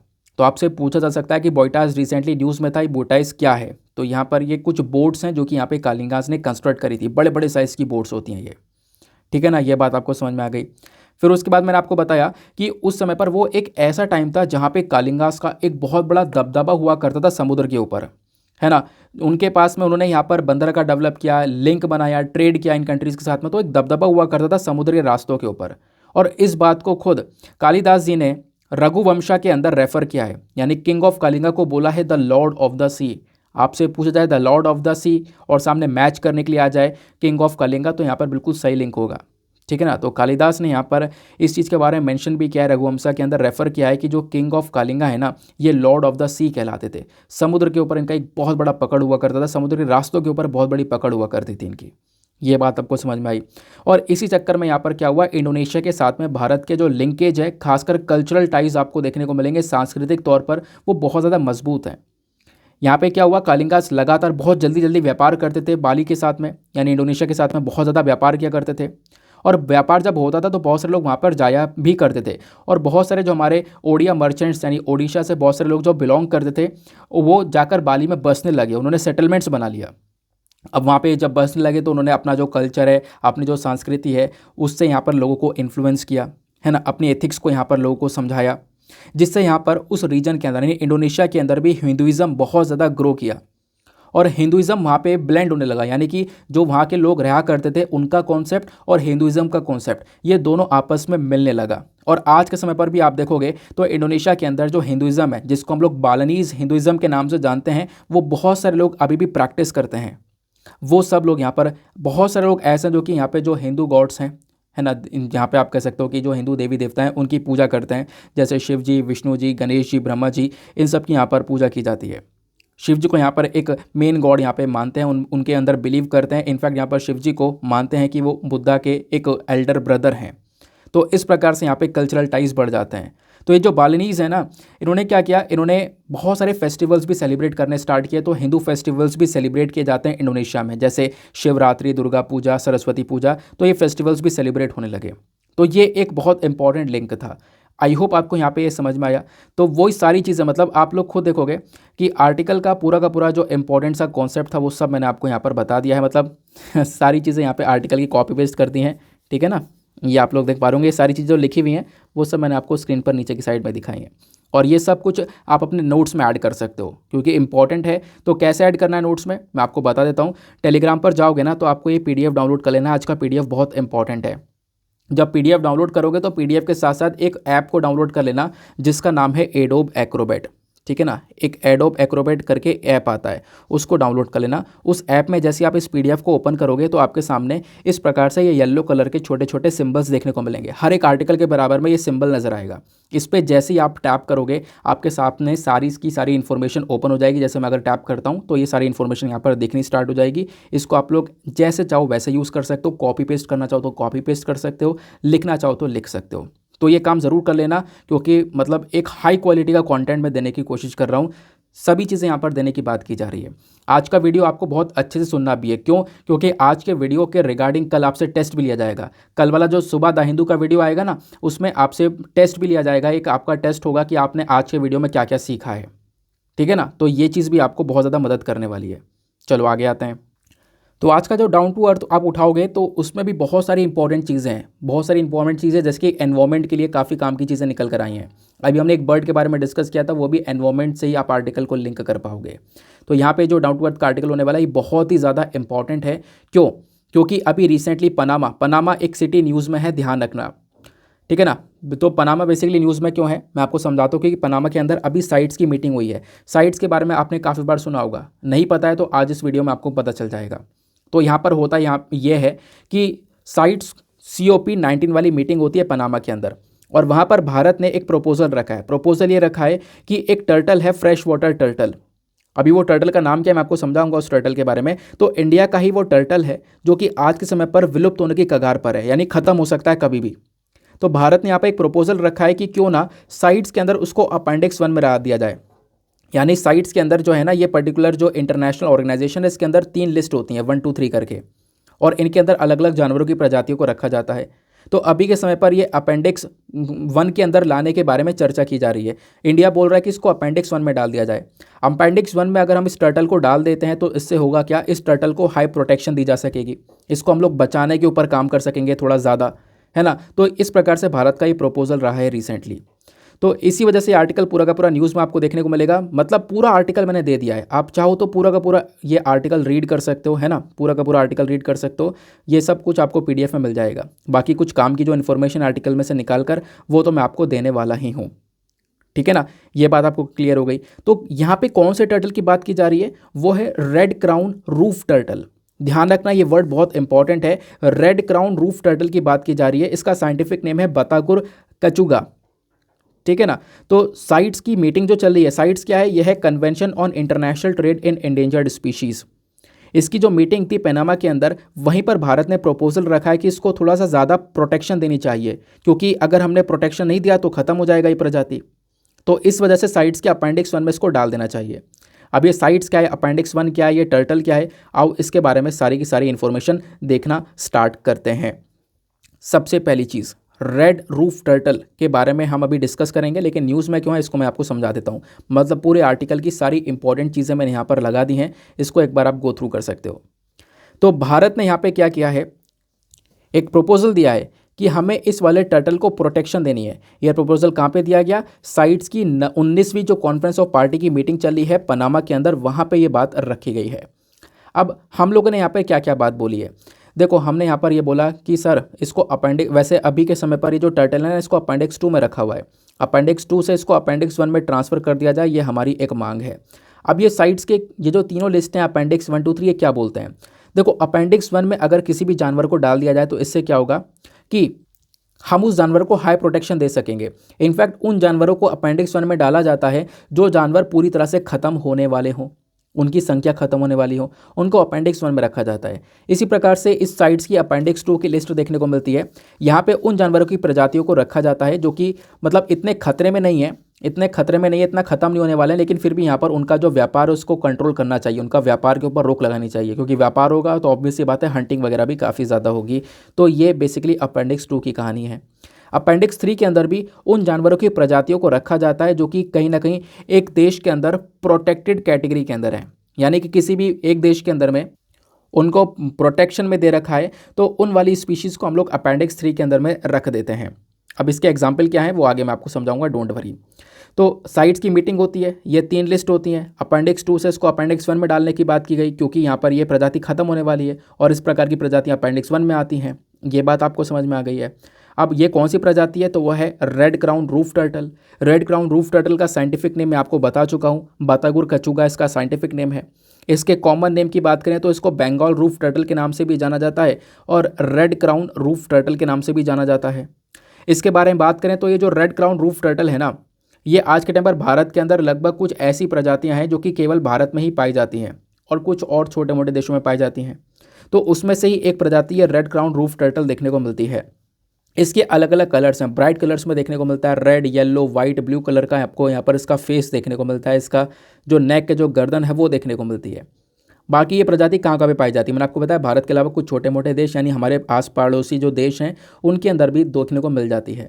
तो एक फ्रेश वाटर टर्टल स्पीशी है, साफ़ पानी में रहना यहाँ पर इसको पसंद है। ये जो है ना इंडिया के अंदर, बांग्लादेश और नेपाल, इन 3 देशों के अंदर ये प्रजाति पाई जाती है। अगर हम लोग बात करें, ये जो स्पीशी है ये बहुत ज़्यादा इंपॉर्टेंट है, खासकर आपको गंगा रिवर में देखने को मिलेगी। इंडिया और बांग्लादेश के अंदर गंगा रिवर के अंदर, उसके बाद ब्रह्मपुत्रा बेसिन के अंदर भी ये वाली प्रजाति पाई जाती है। आज के समय पर अगर हम लोग भारत में बात करें तो नेशनल चंबल रिवर घड़ियाल सेंचुरी देखने को मिलेगा। नेशनल चंबल रिवर घड़ियाल सेंचुरी, जहाँ पे घड़ियाल वाले मगरमच्छ पाए जाते हैं। ये इकलौता एरिया आपको देखने को मिलेगा जहाँ पर इस टर्टल की पॉपुलेशन, इस टर्टल की जो संख्या है वो थोड़ी सी ज़्यादा है। हालांकि यहाँ पे भी खतरा बना हुआ है, लेकिन फिर भी इसकी संख्या थोड़ी बहुत है, जो भी है वो आपको नेशनल चंबल रिवर्स घड़ियाल सेंचुरी पर ही देखने को मिल जाती हैं। अगर हम थ्रेट्स की बात करें तो इस जानवर को काफ़ी सारा खतरा भी है। खतरा जैसे कि वाटर पोल्यूशन बहुत ज़्यादा हो रहा है, मैंने आपको बताया साफ़ पानी में पाया जाता है, साफ़ पानी में रहना पसंद है। अब पानी के अंदर पोल्यूशन रहेगा तो उस पानी गंदा हो गया, उसमें यहाँ पर इनके मरने की जो चांसेस है वो काफ़ी ज़्यादा बढ़ जाते हैं। ठीक है ना। तो उसके बाद यहाँ पर एक और बहुत बड़ी दिक्कत है कि इनका इलीगल तरीके से कंजम्पशन भी होता है और इंटरनेशनल ट्रेड भी होता है, इलीगल इंटरनेशनल ट्रेड होता है, जिसकी वजह से यहाँ पर ये बहुत सारे कछुए मार दिए जाते हैं। ठीक है ना, ये बात आपको समझ में आ गई। इनफैक्ट यहाँ पे एक रिपोर्ट आई थी, एक स्टडी करी गई थी ट्रैफिक के थ्रू, और उस स्टडी में 2009 से लेकर 2019 तक का एक डेटा लिया गया था, और उस डेटा के अंदर यह बताया गया कि लगभग 11,000 से ज़्यादा जो टॉर्टोइस हैं और साथ ही साथ में फ्रेश वाटर टर्टल्स हैं, इनको जब्त किया गया भारत के अंदर। कुछ ऐसे टर्टल्स यहाँ पे जो कि भारत के अंदर जब्त करे गए हैं, ऐसा यहाँ पे बताया गया, जिनका ट्रेड हो रहा था। तो इस प्रकार से यहाँ पर एक स्टडी आपको ये देखने को मिल जाती है। तो जो कछुए होते हैं ना, इनका व्यापार भी बहुत ज़्यादा होता है, इलीगल व्यापार भी बहुत होता है, इस वजह से यहाँ पर इनकी संख्या ज़्यादा जल्दी से ख़त्म हो जाती है। बाकी मैंने आपको बताया कि जो ये टर्टल है ना, फ्रेश वाटर टर्टल, इसका कंजर्वेशन स्टेटस क्या है ये ज़रूर ध्यान रखना। किसी भी जानवर को पढ़ रहे हो तो उसका IUCN स्टेटस ज़रूर ध्यान रखना। IUCN लिस्ट के अंदर इसको क्रिटिकली इंडेंजर्ड कैटेगरी में डाला गया है। क्रिटिकली इंडेंजर्ड मतलब बिल्कुल ख़त्म होने की कगार पर है, बिल्कुल उसी लाइन पर है। कुछ ही मात्रा में यहाँ पर इसकी संख्या बची होगी, वो ख़त्म हो जाए तो ये एक्सटिंक्ट वाली कैटेगरी में आ जाएगा, यानी ये प्रजाति विलुप्त हो जाएगी। इसको वाइल्ड लाइफ प्रोटेक्शन एक्ट के अंदर शेड्यूल 1 में डाला गया है। शेड्यूल 1 में मतलब इसको हाईली प्रोटेक्शन दिया गया है। साइट्स के अंदर इसको अपेंडिक्स 1 में रखा गया है, और यही भारत ने मांग करी है कि इसको अपेंडिक्स 1 में डाला जाए। अपेंडिक्स 2 के अंदर, अपेंडिक्स 2 में रखा गया है, इसको अपेंडिक्स 1 में रखने की मांग की गई है। अपेंडिक्स 2 में ज़्यादा प्रोटेक्शन मिलती नहीं है, लेकिन अपेंडिक्स 1 में हाईली प्रोटेक्शन यहाँ पर इसको प्रोवाइड करवाई जाएगी। तो ये बेसिकली यहाँ पर मांग करी गई है। आई होप आपको ये बात बहुत अच्छे से क्लियर हो चुकी है। अब क्या ऐसे सवाल बन जाते हैं? हाँ बिल्कुल बन जाते हैं। देखो साल 2013 का यहाँ पर ये UPSC का प्रीवियस ईयर का सवाल है। सवाल क्या है? Consider the following fauna of India. यहाँ पर आपको 3 अलग अलग जानवरों के नाम दिए गए हैं, घड़ियाल, लेदरबैक टर्टल और स्वाम्प डियर। नीचे आपसे पूछा गया which of the above is are endangered. इन तीनों में से कौन सी प्रजाति है जो कि इंडेंजर्ड कैटेगरी में है? ये आपसे डायरेक्टली ऐसा सवाल पूछ लिया गया। Option A 1 and 2 only, option B 3 only, option C 1 2 and 3, या फिर ऑप्शन D तीनों में से कोई सी भी यहाँ पर एंडेंजर्ड कैटेगरी में नहीं है। तो इसका सही आंसर ऑप्शन नंबर C देखने को मिलेगा। मतलब तीनों के तीनों एंडेंजर्ड कैटेगरी में नजर आते हैं, चाहे वो घड़ियाल हो, चाहे वो लेदरबैक टर्टल हो, चाहे वो स्वाम्प डियर हो। तो 2013 का सवाल था ये, 2013 के हिसाब से यहाँ पर इसको सॉल्व किया गया है। आई होप आप लोगों को यहाँ पर ये बात समझ में आई। तो इस वजह से यहाँ पर इस टर्टल के बारे में ज़रूर से घोल के पी जाना, खासकर जो IUCN स्टेटस है उसकी मैं बात कर रहा हूँ। चलो नेक्स्ट आर्टिकल पर आते हैं ना। उसके बाद यहाँ पे आपको हिंदू न्यूज़पेपर के अंदर एक आर्टिकल देखने को मिलेगा। जो हमारे वाइस प्रेसिडेंट हैं जगदीप धनखड़ साहब, ये अभी पहुँचे हैं कतर, क्योंकि आपको पता होगा फीफा वर्ल्ड कप का उद्घाटन हो रहा है, उसके इनॉग्रेशन को लेकर यहाँ पे ये पहुँचे हैं। वहाँ पे इंडिया को रिप्रेजेंट करेंगे ये, ठीक है ना। तो अगेन कुछ काम की यहाँ पर चीज़ें ऐसी हैं नहीं, तो आप लोग बस खाली कतर को ध्यान रखना, क्योंकि कतर में इनकी विजिट हुई है। तो कहीं पर हमारे प्राइम मिनिस्टर, वाइस प्रेसिडेंट अगर विजिट करते हैं तो उन लोकेशन को ध्यान रखना है, वो कि मैंने आपको स्टार्टिंग में मतलब आपसे पूछ ही ली है, आप नीचे कॉमेंट सेक्शन में इसके बारे में बताओगे ही। आगे आते हैं। बाकी हमारे हिंदू में एक और ये आर्टिकल आपको देखने को मिलेगा। यहाँ पे बात की जा रही है किसके बारे में? अगेन जैसे मैंने आपको स्टार्टिंग बताया, कॉन्फ्रेंस ऑफ पार्टी का जो समिट हुआ था 27 वाला, स्टार्टिंग में जो मैंने आर्टिकल कवर किया है ना, पहले एक राजमुंद्रा वाला आर्टिकल कवर किया था, उसके बाद फ्रंट पेज पर एक आर्टिकल मैंने आप लोग को पढ़ाया था। कौन सा वाला आर्टिकल था वो बेसिकली हमारा क्लाइमेट चेंज वाला आर्टिकल था। तो मैंने आपको बोला था कि 2 आर्टिकल मैंने कंबाइन करें, वो आर्टिकल मैंने ये वाला कंबाइन किया है, जहाँ पे बात की जा रही है किस चीज़ के बारे में? क्लाइमेट फाइनेंस के बारे में। ऑलरेडी मैंने आपको बता दिया ये कंपोजिशन फंड क्या है, कैसे काम करता है, कैसे जो डेवलप्ड कंट्रीज़ उनको पैसा देना चाहिए, डेवलपिंग कंट्रीज़ को क्यों देना चाहिए, डेवलपिंग कंट्री की मांग क्या है, वो हमने ऑलरेडी अभी जो फ्रंट वाला आर्टिकल था उसमें ही डिस्कस कर लिया था, ठीक है ना। तो ये चीज़ भी वहाँ से कवर हो जाती है, तो टाइम वेस्ट करने की ज़रूरत नहीं है। सच्चा कुछ नया पढ़ो, अच्छा पढ़ो, इंपॉर्टेंट पढ़ो, जहाँ से एग्जाम में सवाल बन सके। नेक्स्ट आर्टिकल पर आते हैं। नाउ आते हैं दोबारा डाउन टू अर्थ के ऊपर, ठीक है ना। मतलब मैंने आपको बताया डाउन टू अर्थ से काफ़ी अच्छे आर्टिकल आते हैं, मतलब एग्जामिनेशन के अंदर सवाल भी बनते हैं, है ना, प्रश्न भी बनते हैं। तो डाउन टू अर्थ की मैगजीन भी आपके साथ साथ में कवर होती रहेगी। तो सारी चीज़ें, मतलब कि द हिंदू का जब आप अखबार देखोगे तो ज़्यादा काम की चीज़ें हैं नहीं, कम चीज़ें हैं। तो मैंने सोचा चलो अलग अलग सोर्सेज को ऐड कर लेते हैं, सभी लोग की डिमांड भी थी। तो अब इस वीडियो की जो ताकत है, जो इसकी प्रोडक्टिविटी है, वो और ज़्यादा बढ़ चुकी है, कई गुना बढ़ चुकी है। और मेक श्योर करना आज की वीडियो को आप अच्छे से सुनो, कल आपसे टेस्ट लिया जाएगा, इसी वीडियो के अंदर से सवाल पूछे जाएंगे। यानी आज का जो वीडियो है ना, इसी वीडियो से सारे सवाल बनेंगे कल वाले टेस्ट में, और कल आपको वो टेस्ट अटैम्प्ट भी करना है। कल द हिंदू वाले वीडियो में ही वो थोड़े से टाइम के अंदर उस टेस्ट को लिया जाएगा, और डेली बेसिस पर ऐसा हुआ करेगा, ताकि आप चीज़ों को याद रख सको, है ना, आपकी अकाउंटेबिलिटी यहाँ पर टेस्ट हो सकेगी। तो आर्टिकल अगेन यहाँ पे डाउन टू अर्थ के बारे में यहाँ पे चर्चा कर रहा है, और क्या आर्टिकल के अंदर है? अच्छा आर्टिकल है, एग्जाम के अंदर सवाल पूछे गए, मेंस के अंदर भी और प्रीलिम्स के अंदर भी। मैंने आपसे जैसा बोला कि आप बिल्कुल टेंशन फ्री रहना, आपसे कोई फालतू की चीज़ डिस्कस नहीं किया जाएगी, वही डिस्कस किया जाएगा जो प्रीवियस ईयर में पूछा गया है ना, क्योंकि हम प्रीवियस ईयर क्वेश्चन पेपर को एनालाइज करके अपनी तैयारी कर सकते हैं। तो उस बेसिस पर मैं आपके सारे सोर्सेज पढ़ा रहा हूँ। तो ये जो आर्टिकल है क्या बात करता है? एंटी माइक्रोबियल रेजिस्टेंस के बारे में। देखो यहाँ पे आप एक नया कॉन्सेप्ट सीखोगे, फैक्ट्री फार्मिंग के बारे में। तो एक आर्टिकल यहाँ पे बेसिकली लिखा गया है, वहाँ पे मेंशन किया गया कि कैसे जो फैक्ट्री फार्मिंग है ना, ये हमारे पूरी पृथ्वी को, पूरे प्लानट को डिस्ट्रॉय कर रही है। ये फैक्ट्री फार्मिंग बहुत खतरनाक है और इस फैक्ट्री फार्मिंग की वजह से ही एंटी माइक्रोबियल रेजिस्टेंस वाली प्रॉब्लम देखने को मिल रही है और ये प्रॉब्लम कहीं ना कहीं ढेर सारे इंसानों की जान ले रही है। इनफैक्ट आज के समय पर अगर दुनिया में 10 सबसे खतरनाक बीमारी हैं जिनसे सबसे ज़्यादा लोगों की जान जाती है, तो उसमें से एक बीमारी एंटी माइक्रोबियल रेजिस्टेंस भी है, ऐसा खुद वर्ल्ड हेल्थ ऑर्गेनाइजेशन यानी WHO बोल चुका है। तो वही समझेंगे कि कैसे ये एंटी माइक्रोबियल रेजिस्टेंस वाली प्रॉब्लम और बढ़ती हुई नज़र आ रही है, कैसे जो फैक्ट्री फार्मिंग है वो हमारी पृथ्वी को, हमारे प्लानट को डिस्ट्रॉय कर रहा है। ठीक है ना। तो ये जो पूरा का पूरा आर्टिकल आपको डाउन टू अर्थ का दिख रहा है, मतलब मैंने पूरे आर्टिकल लगा दिए हैं PDF के अंदर, आप रीड कर सकते हो। तो पूरा का पूरा आर्टिकल वैसे मैंने कॉपी पेस्ट भी कर दिया है, वहाँ से भी आप लोग पढ़ पाओगे। ठीक है ना, वहाँ पे भी हम लोग सारे पॉइंट्स को कवर करेंगे और साथ ही साथ में मैं कुछ एक्स्ट्रा पॉइंट्स यानी कुछ बैकग्राउंड इन्फॉर्मेशन भी आपको बताने वाला हूँ। नाउ फिर डिस्कशन स्टार्ट करते हैं। तो न्यूज़ में क्या है पहले इसको समझते हैं। न्यूज़ में यहाँ पर ये चीज़ है कि जो पुअर एनिमल हेल्थ है, यानी कि जो फैक्ट्री फार्मिंग होती है, फैक्ट्री फार्मिंग के अंदर होता यह है कि भसड़ में बहुत सारे जानवरों को पाला जाता है, बिल्कुल भीड़ भर दी जाती है और इतनी सारी भीड़ के अंदर जानवरों को पाला जाता है। तो कहीं ना कहीं यहाँ पर ये जानवरों को तो नेगेटिवली इम्पैक्ट कर ही रहा है, हमारे एनवायरमेंट को भी बुरी तरह से डैमेज कर सकता है। क्यों? क्योंकि बहुत सारी नई नई बीमारियाँ वहाँ से बन सकती हैं, जैसे कोरोना वायरस बना था। और कहीं ना कहीं एंटी माइक्रोबियल रेजिस्टेंस वाली प्रॉब्लम को यहाँ पर ये बढ़ावा देता है, ये फैक्ट्री फार्मिंग, ऐसा बताया गया। तो सवाल पहला यही उठता है कि सर ये फैक्ट्री फार्मिंग है क्या? देखो, आपसे पूछा जाए फैक्ट्री फार्मिंग या इंटेंसिव फूड एनिमल फार्मिंग, ये क्या है? तो दोनों टर्म एक ही हैं। फैक्ट्री फार्मिंग या इंटेंसिव फूड फार्मिंग दोनों एक ही टर्म देखने को मिलते हैं।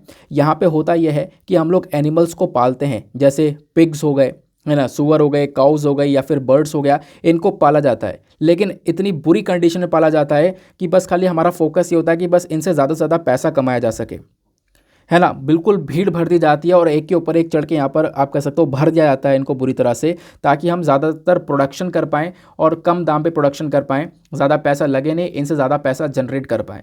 ये बेसिकली टारगेट होता है बहुत सारे लोगों का। सिचुएशन कैसी होती है फैक्ट्री फार्मिंग की, मैं आपको कुछ पिक्चर्स दिखाता हूँ। ये आप लोग देख पा रहे होंगे, यहाँ पर ये सारे सारे मुर्गे भरे रखे हैं और ये पिक्चर्स आपको फैक्ट्री फार्मिंग की देखने को मिल रही है। यहाँ पे कई सारे मुर्गे बुरी तरह से बीमार ही पड़े हुए हैं, जैसा कि आप लोगों को दिख रहा होगा, है ना। तो ये कितनी बुरी तरह से मतलब भर रखा है इन्होंने। फिर उसके बाद में ये आपको पिक्चर देखने को मिलेगा। तो जिस प्रकार से भर रखा है ना, ये ना कहीं बहुत सारी बीमारियों को उत्पन्न कर सकता है, बहुत सारी बीमारियों को प्रोड्यूस कर सकता है, जो कि हमारे एनवायरनमेंट को डैमेज कर सकती हैं। इनफैक्ट यहाँ पर इनकी वजह से एंटी माइक्रोबियल रेजिस्टेंस जैसी प्रॉब्लम बन सकती है।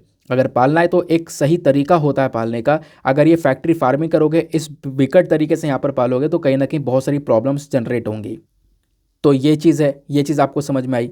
अब बात यहाँ पे की जाती है दिक्कत क्या है। दिक्कत यहाँ पर यह है कि जो ये एनिमल्स है वो सफ़र कर रहे हैं इस फार्म के अंदर। ऐसा नहीं है सही से पल रहे हैं, वो सफ़र कर रहे हैं, बुरी तरह से हालात इनके यहाँ पर देखने को मिल रहे हैं। और कहीं ना कहीं यहाँ पे हम क्या कर रहे हैं, नज़रअंदाज कर दे रहे हैं। नज़रअंदाज ये एक चीज़ कर दे रहे हैं कि कहीं ना कहीं ये जो कंडीशन है ये एक दूसरा पेंडेमिक क्रिएट कर सकती है। जैसे कोरोना था ना, वैसे एक और पब्लिक हेल्थ क्राइसिस आ सकता है ना। लोगों के अंदर मालन्यूट्रिशन हो सकता है, लोगों के अंदर बीमारियाँ फैल सकती हैं।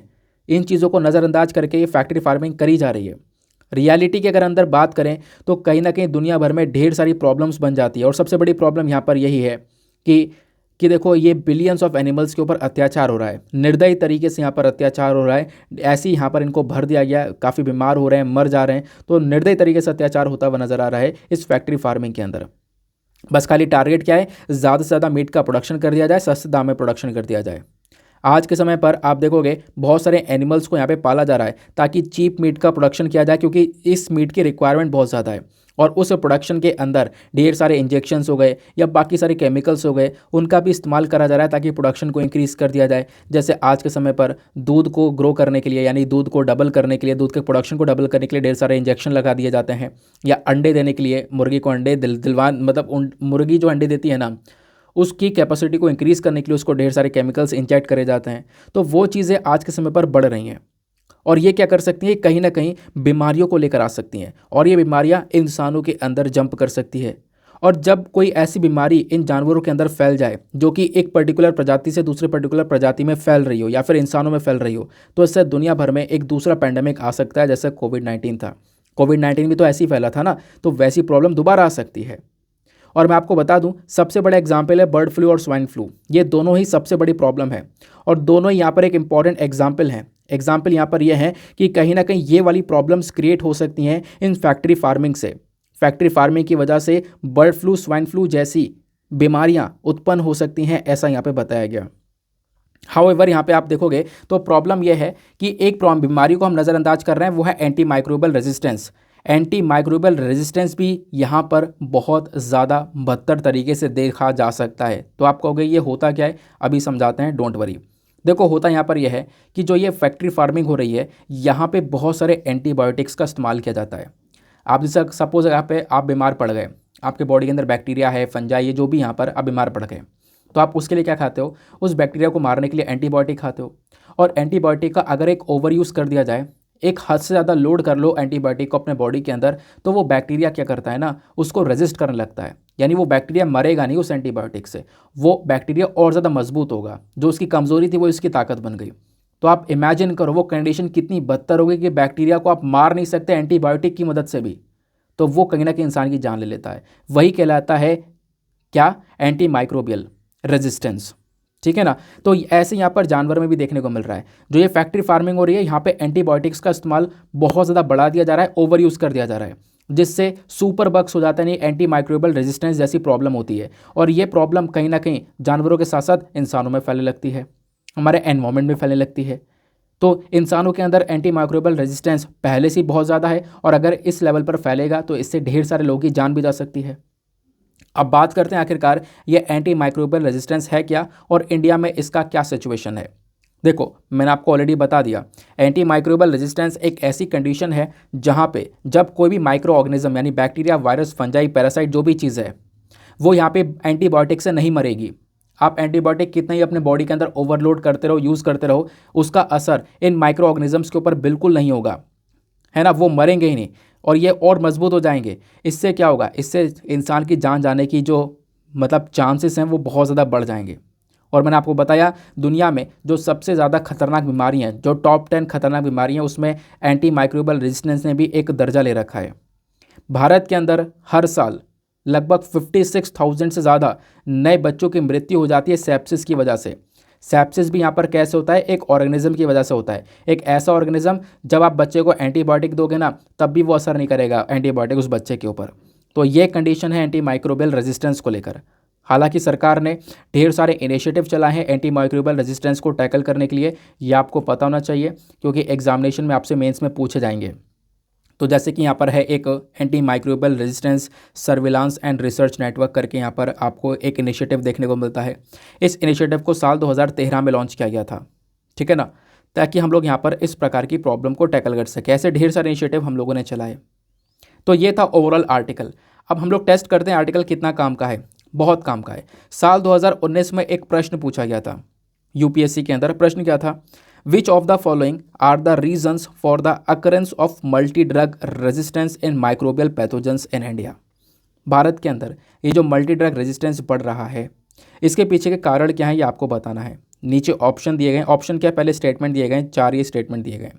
पहला, genetic predisposition of some people. दूसरा, taking incorrect dosages of antibiotic to cure disease. तीसरा, using antibiotic in livestock farming. चौथा, multiple chronic disease in some people. अभी जो आपने पूरा एंटी माइक्रोबियल रेजिस्टेंस के बारे में पढ़ा, अगर आपने अच्छे से सुना है तो इस आंसर को, मतलब इस प्रश्न के आंसर को दे पाओगे। अब आंसर क्या आ जाता है इसका, वैसे दूसरा और तीसरा ही बिल्कुल सही है, क्योंकि मैंने भी आपको थोड़ी देर पहले ही बताया एंटी माइक्रोबियल रेजिस्टेंस क्या है। वो एक ऐसी प्रॉब्लम है जब आप एंटीबायोटिक्स के डोजेस को एक गलत तरीके से ले रहे होंगे बीमारियों को ठीक करने के लिए, है ना। तो ये वाला स्टेटमेंट तो एंटी माइक्रोबियल रेजिस्टेंस के रिगार्डिंग बिल्कुल सही हो जाता है। दूसरा यहाँ पर है यूजिंग एंटीबायोटिक्स इन लाइव स्टॉक फार्मिंग। मैंने अभी आपको बताया गाय भैंस पालते हैं, वहाँ पर भी एंटीबायोटिक्स का बहुत ज़्यादा इस्तेमाल होता है। इससे भी यहाँ पर एंटी माइक्रोबियल रेजिस्टेंस जैसी बीमारी बनती है, जैसा यहाँ पर फैक्ट्री फार्मिंग के अंदर बन सकती है ना। तो ये दोनों के दोनों स्टेटमेंट बिल्कुल हो जाते हैं सही। तो दैट इज़ वाई इसका जो आंसर है वो होना चाहिए answer number B 2 and 3 only. तो आंसर नंबर बी जो है इसका करेक्ट हो जाता है, ठीक है ना। तो प्रीलिम्स में यहाँ पर एक सवाल आया था। बाकी आप देखोगे ना केवल प्रीलिम्स की बात है, 2014 में मेंस में भी सवाल आया था, फिर उसके बाद फिर से प्रीलिम्स में सवाल आया है। तो ऐसे ढेर सारी बार यहाँ पर ये इस पर्टिकुलर टॉपिक के बारे में पूछा गया है। तो 2014 में यहाँ पर मेंस में जो सवाल आया था वो क्या था, मैं आपको एक बार इसके बारे में पढ़कर बता देता हूँ। Can over use and free availability of antibiotic without doctor's prescription be contributors to the emergence of drug resistant disease in India. तो आप कहोगे बिल्कुल हाँ, कि आप एंटीबायोटिक का जब ओवर यूज़ कर दोगे, तो एक तो फ्री में अवेलेबल है, लोगों की यहाँ पर इनकम बढ़ चुकी है, लोगों ने खूब ओवर यूज़ किया इसका बिना किसी डॉक्टर के प्रिस्क्रिप्शन से, तो इससे क्या होगा, ड्रग रेजिस्टेंट डिजीज़ बॉडी के अंदर बन सकती है। तो क्या ऐसा हो सकता है, तो आपको इसका आंसर देना है। साथ ही साथ में यहाँ पर एक इसके आगे स्टेटमेंट दिया गया था कि what are the available mechanism for monitoring and controlling, यानी हमारे पास में क्या क्या मैकेनिज्म्स हैं, क्या क्या इनिशिएटिव आप लिख सकते हो जिससे हम यहाँ पर इस पर्टिकुलर बीमारी को टैकल कर रहे हैं, ठीक है ना।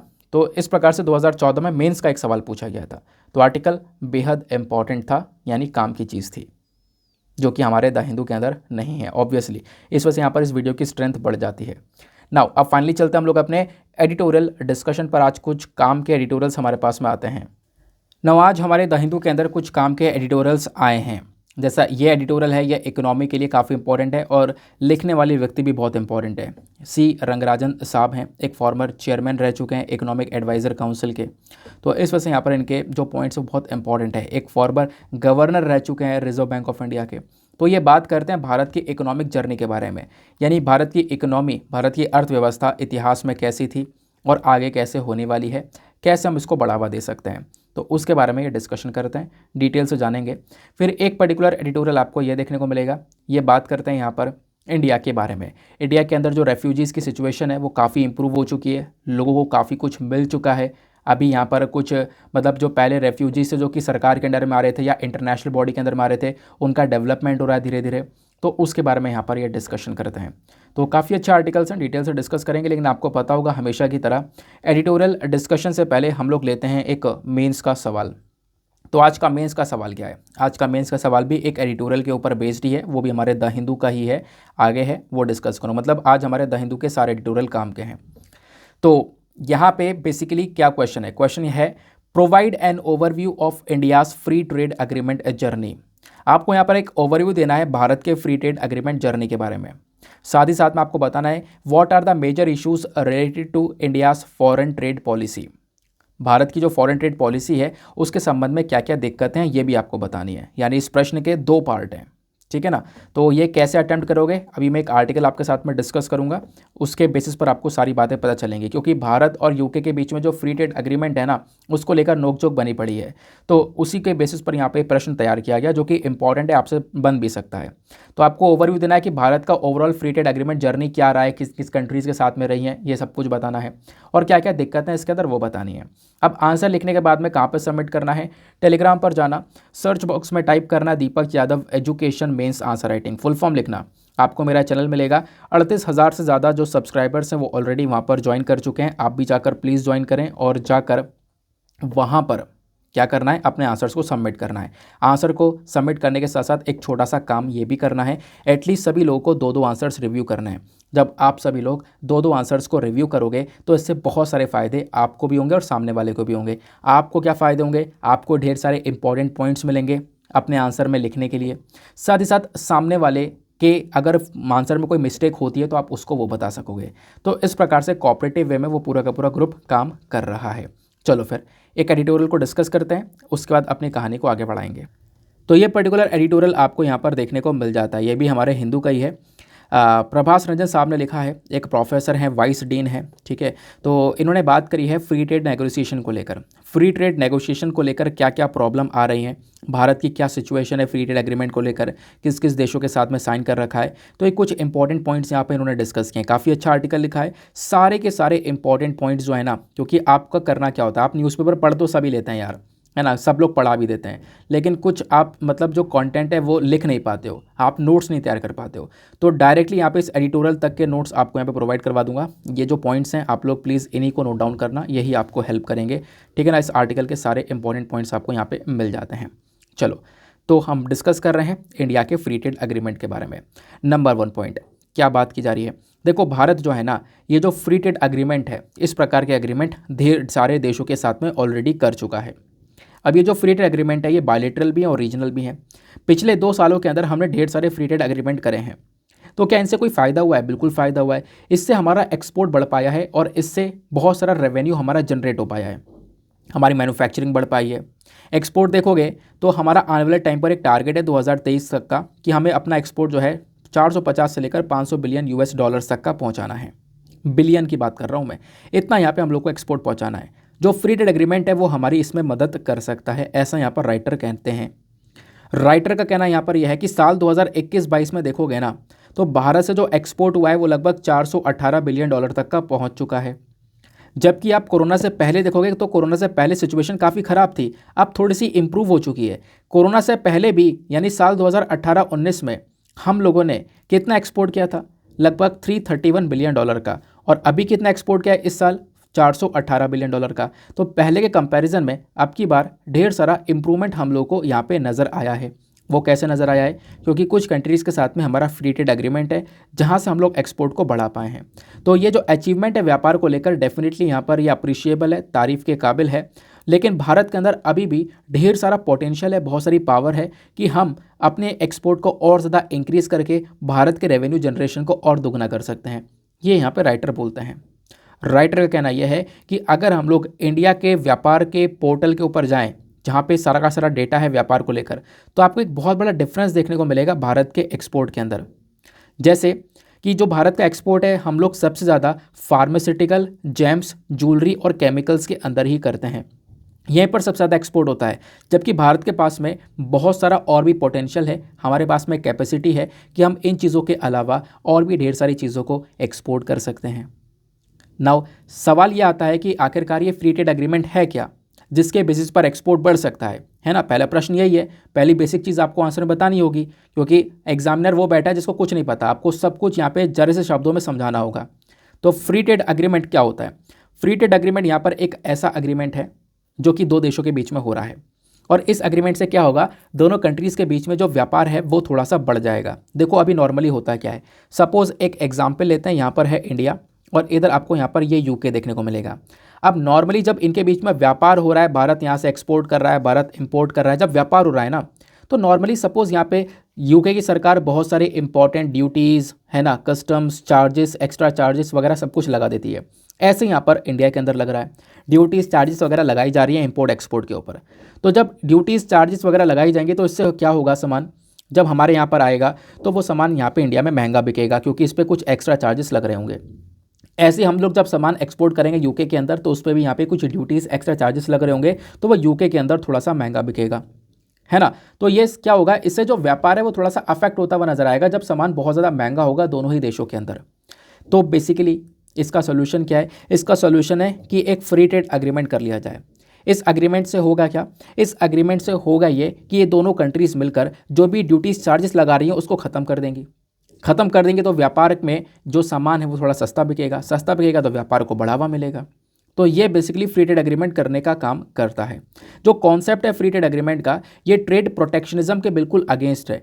एक होता है ट्रेड प्रोटेक्शनिज्म। ट्रेड प्रोटेक्शनिज्म का मतलब है कि हम अपने व्यापार को किसी देश के साथ में बढ़ाना चाहते ही नहीं है ना, हम एक्सपोर्ट इंपोर्ट करना चाहते ही नहीं, अपने देश के अंदर प्रोडक्शन करके कंजम्पशन करना चाहते हैं, तो वो होता है ट्रेड प्रोटेक्शनिज्म। जबकि फ्री ट्रेड का काम यह है कि व्यापार को और ज़्यादा बढ़ावा देना। ये आपको समझ में आ गया, दोनों अपोजिट हैं। नाउ फ्री ट्रेड एग्रीमेंट की बात करते हैं, तो फ्री ट्रेड एग्रीमेंट में अलग अलग प्रकार के एग्रीमेंट्स भी देखने को मिलते हैं। जैसे एक आता है प्रेफरेंशियल ट्रेड एग्रीमेंट, और एक आता है कॉम्प्रहेंसिव इकोनॉमिक कोऑपरेशन एग्रीमेंट, और एक होता है कॉम्प्रहेंसिव इकोनॉमिक पार्टनरशिप एग्रीमेंट, यानी सेका, सेपा, ये सारे हमारे फ्री ट्रेड एग्रीमेंट ही होते हैं, ठीक है ना। फ्री ट्रेड एग्रीमेंट के सारे प्रकार हैं। अब बात करते हैं इकोनॉमी के बारे में। देखो होता यहाँ पर यह है कि जो फ्री ट्रेड एग्रीमेंट है वो कैसे हेल्प करता है। फ्री ट्रेड एग्रीमेंट कहीं ना कहीं हमारे इकोनॉमीज़ को बूस्ट करता है, मदद करता है, उनको बढ़ावा देता है। कैसे? क्योंकि फ्री ट्रेड एग्रीमेंट के माध्यम से हुआ क्या, आपने व्यापार के ऊपर जो चार्जेस एक्स्ट्रा ड्यूटीज़ लग रही थी वो ख़त्म कर दी। इससे क्या होगा, कंट्रीज़ के ऑर्डर्स बढ़ जाएंगे, लोगों को इंटरेस्ट आएगा, सामान सस्ता बिकेगा, तो इससे यहाँ पर आपके कंट्री में प्रोडक्शन भी बढ़ेगा, सामने वाला कंजम्पशन कर रहा है तो वहाँ पे कंजम्पशन भी बढ़ेगा। तो इससे ओवरऑल यहाँ पर दोनों को ही बहुत सारे बेनिफिट्स देखने को मिल जाते हैं, दोनों की इकोनॉमी यहाँ पर ग्रो करने लग जाती है। इनफैक्ट यहाँ पर इकोनॉमी ही नहीं, जो बिजनेस है वो एक दूसरे कंट्री में पहुँच जाते हैं, बिजनेस यहाँ पे ग्रो करने लगते हैं एक दूसरे के कंट्री के अंदर। नाउ अब बात यह आती है कि भारत का क्या स्टेटस है। राइटर ने मेंशन किया है कि इंडिया का जो फ्री ट्रेड एग्रीमेंट है ना, इसकी सिचुएशन क्या है, इसकी पोजीशन क्या है भारत के अंदर। देखो, इंडिया ने आज के समय पर टोटल 12 फ्री ट्रेड एग्रीमेंट को साइन कर रखा है। भारत ने टोटल 12 फ्री ट्रेड एग्रीमेंट कर रखे हैं। और सबसे इसमें लेटेस्ट वाला कौन सा है? सबसे लेटेस्ट हमने इंडिया और यूएई के बीच में देखने को मिला था। तो इंडिया यूएई के बीच में सेपा हुआ था, ये लेटेस्ट हुआ था। वैसे इंडिया और बाकी सारे मिलाएं तो टोटल 12 फ्री ट्रेड एग्रीमेंट हमारे हो चुके हैं अलग अलग देशों के साथ में। ठीक है ना, ये बात आपको क्लियर हो गई। फिर उसके बाद में अगर हम लोग बात करें तो आज के समय पर बायलैटरल फ्री ट्रेड एग्रीमेंट जो इंडिया का है ना, इसको लेकर हम लोग बातचीत कर रहे हैं। ये वाले एग्रीमेंट भी आपको देखने को मिल जाते हैं। इनको लेकर नेगोशिएशन चल रहा है यूएई, यूके, ऑस्ट्रेलिया, कनाडा के साथ में भी यहाँ पे बातचीत चल रही है। अब फ्री ट्रेड एग्रीमेंट के अंदर ये सारे अलग अलग प्रकार के एग्रीमेंट होते हैं, ये मैंने आपको बता दिया। अब राइटर एक इंपॉर्टेंट पॉइंट पर आते हैं। पॉइंट यहाँ पर यह है कि आखिरकार क्या क्या मेजर प्रॉब्लम्स है, क्या क्या दिक्कतें हैं फ्री ट्रेड एग्रीमेंट के अंदर, क्या क्या इश्यूज निकल कर आते हैं फ्री ट्रेड एग्रीमेंट के अंदर जिसकी वजह से ये इंप्लीमेंट नहीं हो पाते। तो पहले प्रॉब्लम है lack of transparency and scrutiny. मतलब भारत ने भले ही यहाँ पर ढेर सारे फ्री ट्रेड एग्रीमेंट कर लिए हों, लेकिन कोई ट्रांसपेरेंसी नहीं है, कुछ भी किसी को इसके बारे में इंफॉर्मेशन नहीं पता है ना।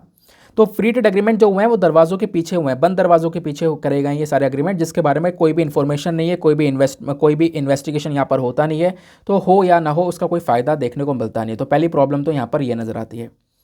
दूसरा यहाँ पर दिक्कत है नेगेटिव बैलेंस ऑफ ट्रेड, यानी कि पिछले 10 साल की अगर हम बात करें तो भारत ने ढेर सारे फ्री ट्रेड एग्रीमेंट को साइन किया, और खासकर आसियान देशों के साथ में। Association of south east Asian nation, ASEAN के अंदर आपको पता होगा 10 देश आते हैं।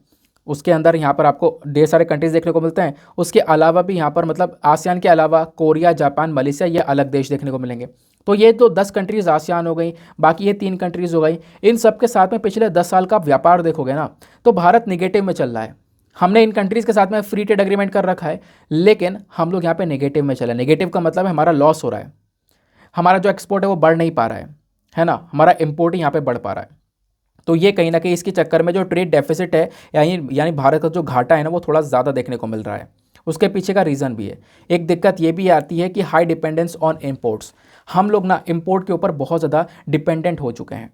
बहुत सारा सामान को हम इम्पोर्ट करते हैं अपने देश के अंदर में, है ना, क्योंकि बहुत सारी सामान का जो प्रोडक्शन है वो इंडिया में होता ही नहीं, ऑब्वियस सी बात है। जैसे कच्चा तेल हो गया या बहुत सारी ऐसी चीज़ें हो गई जिनका हम लोग डेफिनेटली बहुत सारा इम्पोर्ट करते हैं, बहुत सारा सामान इंडिया के अंदर मंगाते हैं।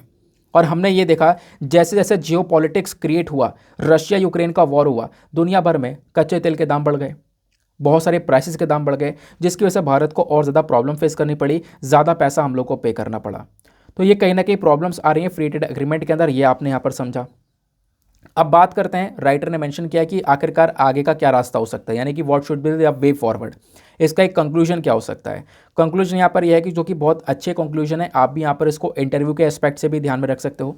सबसे पहली चीज़ यहाँ पर बताया गया है कि एमएसएमई सेक्टर को मजबूत करना, एमएसएमई को सेक्टर को मजबूत करना, ये सबसे इंपॉर्टेंट स्टेप होगा।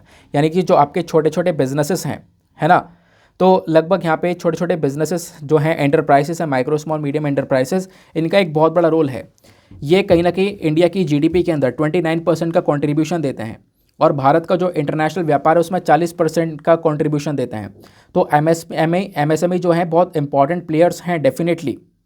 तो हमें करना क्या होगा कि एमएसएमई सेक्टर को और ज़्यादा मजबूत करना होगा। ये मजबूत होंगे, हम प्रोडक्शन कर पाएंगे, एक्सपोर्ट को और ज़्यादा बढ़ावा दे पाएंगे, है ना, क्योंकि एक्सपोर्ट ही तो बढ़ाना है। ओवरऑल हमारा एक टारगेट ये है। बाकी हमें अपना डोमेस्टिक बेस को मजबूत करना होगा। यानी आज के समय पर देखो, हम लोग काफ़ी सारी चीज़ों में माहिर हैं, जैसे इंजीनियरिंग गुड्स हो गए, इलेक्ट्रॉनिक प्रोडक्ट्स हो गए, दवाइयाँ हो गई, टेक्सटाइल, एग्रीकल्चर, मशीनरी, इन सब चीज़ों के अंदर हमारा एक बहुत अच्छा हाथ देखने को मिलेगा। हम लोग बहुत ज़्यादा इस चीज़ को प्रोड्यूस भी करते हैं, इसको एक्सपोर्ट भी करते हैं। तो जिस चीज़ के अंदर अच्छे हैं उसको और ज़्यादा बेहतर बनाया जाए, है ना, ये काम हमें करना होगा। तीसरा, इंफ्रास्ट्रक्चर इवोल्यूशन, ये काम करना होगा, यानी कि आपके पास में एक रोबस्ट इंफ्रास्ट्रक्चर होना चाहिए। यानी देखो होता क्या है कि जब भी आप व्यापार करते हो ना, तो आपके पास में गोदाम प्रॉपर हो, आपके पास में बंदरगाह प्रॉपर हो, आपके सामान की टेस्टिंग प्रॉपर हो रही हो, है ना, सर्टिफिकेशन सेंटर्स हो, तो ये चीज़ें होना बहुत ज़्यादा ज़रूरी हैं। तो एक रोबस्ट इंफ्रास्ट्रक्चर अगर होगा तो कहीं ना कहीं इंडिया के एक्सपोर्ट में यहाँ पर इसको मदद मिलेगी। तो ये ओवरऑल यहाँ पर राइटर का एस्पेक्ट था, जिन्होंने पूरा ओवरऑल डिटेल में आर्टिकल को समझाया कि क्या न्यूज़ है, क्या एस्पेक्ट है, क्या सोल्यूशन है, क्या प्रॉब्लम्स है, ये सब कुछ हम लोगों ने समझ लिया। अब आप एक बेहतरीन आंसर लिख सकते हो। लेकिन उससे पहले मैं आपको बता दूं, जैसे अभी हम लोगों ने ट्रेड प्रोटेक्शनिज्म के बारे में पढ़ा था, फ्री ट्रेड एग्रीमेंट के बारे में पढ़ा था, तो उससे रिलेटेड एक सवाल आपको देखने को मिलेगा। यूपीएससी साल 2011 में एक सवाल पूछा गया था। सवाल था क्लोज्ड इकोनॉमी को लेकर, बंद अर्थव्यवस्था को लेकर। तो जो क्लोज्ड इकोनॉमी है ना, इसको लेकर सवाल क्या था कि क्लोज्ड इकोनॉमी एक ऐसी इकोनॉमी है जिसमें ऑप्शन ए, मनी सप्लाई पूरी तरह से कंट्रोल कर लिया जाता है, ऑप्शन बी, फाइनेंस की काफ़ी कमी देखने को मिलती है, ऑप्शन सी, केवल एक्सपोर्ट्स किया जाता है, यहाँ पे केवल एक्सपोर्ट होते हैं, या फिर ऑप्शन डी, ना एक्सपोर्ट होता है ना इम्पोर्ट होता है। तो इसका सही आंसर है क्लोज इकोनॉमी वो इकोनॉमी होती है जहाँ पे ना एक्सपोर्ट होता है ना इम्पोर्ट होता है। ठीक है ना, ऑब्वियसली बात है, वो बंद इकोनॉमी है, बंद अर्थव्यवस्था है, ना वहाँ पे सामान आ रहा है ना वो बेच रहा है किसी को, वो यहाँ पर क्लोज्ड इकोनॉमी कहलाती है। सिंपल बात हो गई। चलो आगे आते हैं अगले एडिटोरियल पर। देखो यार, आज का वीडियो बड़े ही लेंदी हो गया हो, लेकिन यहाँ पे बहुत इंपॉर्टेंट था, ये आपको भी पता है और मुझे भी पता है। अगले एडिटोरियल पर आते हैं। अगले एडिटोरियल बात करता है charting the economy journey ahead. क्या डिस्कशन है, आओ समझते हैं इसको। सबसे पहली चीज़ यहाँ पे बात ये बताई गई है, राइटर ने क्या मेंशन किया है। राइटर ने बोला है कि देखो, भारत के सामने एक सबसे बड़ा प्रश्न आता है, सबसे बड़ा क्वेश्चन ये आता है कि जो हमारी इकोनॉमी है वो आने वाले 25 सालों के अंदर कहाँ पर होगी। आने वाले 25 सालों मतलब कि 2047 तक, क्या देखो 2047 तक क्या होगा, भारत को आज़ाद हुए 100 साल हो जाएंगे, है ना। तो 100 साल हो जाएंगे भारत को आज़ाद हुए हुए। तो मेंशन ये किया जा रहा है कि आने वाले 25 सालों के अंदर भारत की इकोनॉमी कहाँ पर होगी। क्या हम लोग एक डेवलप्ड कंट्री बन पाएंगे। डेवलप्ड कंट्री का मतलब है क्या हम एक ऐसा देश बन पाएंगे जहाँ पर हर एक व्यक्ति की एनुअल यानी पर कैपिटा जो इनकम, उसकी जो आय है वो $13,000 तक हो, लगभग 10 लाख रुपए तक हो। मतलब ऐसा एग्जाम्पल यहाँ पर समझ सकते हैं। तो क्या हम ऐसी इकोनॉमी बन पाएंगे, तो इसके बारे में यहाँ पर राइटर ने मेंशन किया है। अगर बनना है तो उसके लिए क्या करना होगा वो यहाँ पर समझेंगे। तो इंडिया की जो इकोनॉमिक जर्नी है ना, वैसे हम बन सकते हैं, राइटर ये बोलता है, क्योंकि भारत की जब ओवरऑल जर्नी देखोगे, इतिहास देखोगे, खासकर इकोनॉमी के मामले में, तो वो बहुत ज़्यादा तेज़ी से ग्रो हुआ है ना। इंडिया की इकोनॉमी जर्नी स्टार्ट होती है देश की आज़ादी के बाद में। देश की आज़ादी से पहले तो अंग्रेज़ों ने चूस लिया था, सब कुछ यहाँ पे हालत ख़राब कर दी थी, इकोनॉमी वगैरह जो अर्थव्यवस्था है वो बिल्कुल बर्बाद हो चुकी थी। लेकिन देश की आज़ादी के बाद में भारत धीरे धीरे करके ग्रो हुआ, है ना। और यहाँ पे आप देखोगे अक्सर जो इंडिया की जो इकोनॉमिक प्रोग्रेस है वो कहाँ पर देखने को मिली है। जो ब्रिटिश रूल था, ब्रिटिश रूल के अंडर में तो देखो बिल्कुल ना के बराबर थी, अंग्रेज़ों के टाइम पर इकोनॉमिक ग्रोथ हमारी नहीं हो पाई। लेकिन एक एस्टिमेट के अकॉर्डिंग बताया यह जाता है देश की आज़ाद होने के बाद में हमारी ग्रोथ होनी स्टार्ट हुई थी, और बहुत तेज़ी से ग्रोथ होनी स्टार्ट हुई थी जब देश आज़ाद हुआ। तो हमारी स्ट्रेटेजी क्या थी, अर्ली स्ट्रेटेजी, उसके बारे में राइटर मेंशन करते हैं। अर्ली स्ट्रेटेजी के अंदर राइटर बोलते हैं कि देखो उस समय पर भारत की जो स्ट्रेटेजी थी ना विकास करने की, उसमें 4 एलिमेंट्स हुआ करते थे। 4 चीज़ों के बेसिस पर हम अपना डेवलपमेंट करते थे, विकास करते थे। वो 4 चीज़ें क्या हुआ करती थी। पहली बात, हम लोग बहुत सारा जो पैसा है ना वो इन्वेस्टमेंट के तौर पर उठाया करते थे, बचाया करते थे, सेव करा करते थे। दूसरा, यहाँ पर जो सरकार है, सरकार का एक बहुत बड़ा रोल हुआ करता था हर चीज़ के अंदर। इम्पोर्ट हम लोग ढेर सारा कर ही रहे थे, है ना। डोमेस्टिक मैन्युफैक्चरिंग यानी कि हमारे देश में थोड़ी बहुत मैन्युफैक्चरिंग भी चल रही थी। इसके बेसिस पर हमारी इकोनॉमी धीरे धीरे ग्रो कर रही थी उस समय पर। लेकिन आप देखोगे कुछ हद तक जो पॉलिसी मेकर्स जो कि नीतियाँ बना रहे थे भारत के अंदर, ये 1950 की बात की जा रही है, तो कुछ पॉलिसी मेकर्स जो कि इंडिया के अंदर 1950s और 1960s के आसपास के थे, वो कहीं ना कहीं जो पॉलिसीज़ बनकर आई वो बहुत बेकार पॉलिसीज़ बनकर आई। उस समय पर हमारे पास में कोई भी क्लियर मॉडल था नहीं कैसे हम लोग अपनी ग्रोथ को बढ़ा सकते हैं, कैसे हम अपने आप को एक डेवलपिंग कंट्री के दौर में काफ़ी मजबूत बना सकते हैं। कोई भी हमारे पास में प्रॉपर चीज़ें, कोई भी प्रॉपर पॉलिसीज़ आ नहीं पाई। और एक तो सरकार का एक बहुत बड़ा रोल यहाँ पर था, ये भी यहाँ पे बताया गया, सरकार का एक बहुत बड़ा रोल था यहाँ पे डेवलपमेंट के अंदर में, तो उनकी नोकझोंक भी बहुत सारी देखने को मिलती थी। इस चीज़ का क्रिटिसिज्म भी बहुत ज़्यादा हुआ, बहुत सारे लोगों ने यहाँ पे क्रिटिसाइज़ किया कि सरकार हर चीज़ में रेगुलेट करेगी तो कैसे काम चलेगा। तो 1970 के एंड तक आप देखोगे ये क्लियर कर दिया गया कि जो इंडिया का मॉडल है ना वो कहीं ना कहीं उसके अंदर एक मॉडिफिकेशन की ज़रूरत है, यहाँ पे कहीं ना कहीं हमें बदलाव की ज़रूरत है, ऐसे काम नहीं चलेगा। जिस 4 चीज़ों को मैंने आपको बताया था कि उन 4 चीज़ों पे हम लोग अपनी इकोनॉमी को लेकर चल रहे थे वो आगे नहीं चल पाएगा। क्यों? क्योंकि उस समय पर चाइना ने भी एक बहुत बड़ा बदलाव कर दिया था। चाइना ने अपनी इकोनॉमी के अंदर चेंज किया, इंडिया ने अपनी इकोनॉमी के अंदर कोई चेंज किया नहीं था। फिर बात ये आती है कि 1990 1990 और 1991 ये वाला जो यहाँ पर आपको 1-2 साल देखने को मिलते हैं ना, इस वाले रीजन में एक क्राइसिस आया था, बुरे हालात हो गए थे, इकोनॉमिक क्राइसिस आया था, यहाँ पे बुरे हालात हो गए थे। अब इकोनॉमिक क्राइसिस को देखते देखते हम लोगों ने कुछ कदम उठाए, थोड़ा सा मॉडिफिकेशन किया, जैसे कि जो लाइसेंस राज चल रहा था वो लाइसेंस को हमने थोड़ा सा ख़त्म किया, थोड़ी सी छूट दी कंपनियों को कि यहाँ पे इस प्रकार से लाइसेंस की आवश्यकता नहीं है, तो यहाँ पर ये चेंजेस यहाँ पे किए गए थे। इंडिया की जो एवरेज ग्रोथ थी 1970 तक, अगर हम लोग बात करें भारत की जो ग्रोथ थी ना, वो ज़्यादा कुछ अच्छी ग्रोथ नहीं थी, एवरेज थी। 3.6% की ग्रोथ चल रही थी हमारी, पॉपुलेशन ग्रोथ 2.2% चल रही थी, और जो पर कैपिटा इनकम ग्रोथ थी, जो लोगों की आय थी, वो 1.4% चल रही थी। तो इकोनॉमिक ग्रोथ इससे अच्छी बाकी सारे दूसरे कंट्रीज़ की चल रही थी एशिया के अंदर, है ना। भारत के अलावा दूसरे देशों की इकोनॉमी अच्छी चल रही थी, ऐसा यहाँ पे बताया गया, यह हालात था उस समय पर। जबकि भारत ने यहाँ पे एक तरीके से मतलब शुरू से ही थोड़ा विश्वास रखा इंपोर्ट्स के ऊपर। हम लोगों ने मतलब एक समय पर हालात ये थे, उस समय की बात कर रहा हूँ मैं, देश की आज़ादी के बाद में, तो हम लोग बहुत सारे अनाज को इम्पोर्ट किया करते थे। इंडिया के अंदर अनाज भी नहीं था, हम इम्पोर्ट किया करते थे, ढेर सारा अनाज मंगा कर खाया करते थे। लेकिन फिर बाद में ग्रीन रिवॉल्यूशन आता है, और ग्रीन रिवॉल्यूशन के बाद में चीज़ें सही हो पाती हैं, हरित क्रांति आती है, उसके बाद में हमारे देश में एग्रीकल्चर एक बड़े लेवल पर ग्रो हुआ, है ना। तो 1970 के बाद में आप देखोगे जो इंडस्ट्रियल बेस है वो धीरे धीरे ग्रो होने लगा। इंडिया यहाँ पर थोड़ा बहुत सीखने लगा कि कैसे हमें गुड्स का प्रोडक्शन करना है। हम लोगों ने स्टील और मशीनरी यहाँ पे इसका इस्तेमाल करने लगे, हम लोग यहाँ पे गुड्स का प्रोडक्शन करने लगे। अब इंडिया के अंदर अब थोड़ा थोड़ा यहाँ पे इम्प्रूवमेंट नज़र आता है। तो आप देखोगे जो इंडियन इकोनॉमी है ना, ये 1970 में ग्रो करने लगी थी, और 1980 तक आप देखोगे तो 5.6% की ग्रोथ देखने को मिल जाती है। तो धीरे धीरे यहाँ पर ग्रोथ हमारी हो रही थी। हालांकि 1991 और 1992 में सिचुएशन ख़राब हो गई थी, इकोनॉमी ने ढेर सारी प्रॉब्लम फेस करी, एक वॉर्स क्राइसिस आया था। उस क्राइसिस में हम लोगों ने जितना भी कमाया था वो सब घाटे में चले गए थे, ये हम लोगों ने देखा था। फिर उसके बाद में बहुत सारी अलग अलग पॉलिसीज़ को लेकर आया गया इकोनॉमी को संभालने के लिए, ये बात बताई गई। 1992 और 1993 में आप देखोगे, और साल 2001 से मतलब 1992 से लेकर साल 2001, इन 10-11 सालों में आप देखोगे ना, तो जो जीडीपी है वो केवल 6.20% से ग्रो करी थी। और फिर 2001 से लेकर 2012 के बीच में जीडीपी ज़्यादा कुछ ग्रो करी नहीं। वहाँ पर आप देखोगे फिर उसके बाद में 2013 से लेकर 14 के बीच में, 2013-14 से लेकर 2020 तक आप देखोगे तो 7.4% तक इकोनॉमी ग्रो करी थी। तो इकोनॉमिक ग्रोथ हमारी धीरे धीरे हो रही थी, बहुत धीरे धीरे हो रही थी। लेकिन बीच में एक टाइम पीरियड ऐसा भी था, यानी साल 2005 से लेकर साल 2011 वाला एक ऐसा, ये 5 साल ऐसे थे, यानी साल 2005 से लेकर साल 2011 तक ये ऐसे 5 साल थे जहाँ पे हमारी जीडीपी 8.8% से ग्रो हुई थी, जो कि अपने आप में बहुत ज़्यादा इंपॉर्टेंट बात थी। हालांकि साल 2008 में भी इकोनॉमिक क्राइसिस आए थे, जब बुरे हालात हो गए दुनिया भर के अंदर, पैसों को लेकर प्रॉब्लम क्रिएट हुई थी, लेकिन उस समय पर भी भारत की जो इकोनॉमी है वो धीरे धीरे ग्रो करती रही।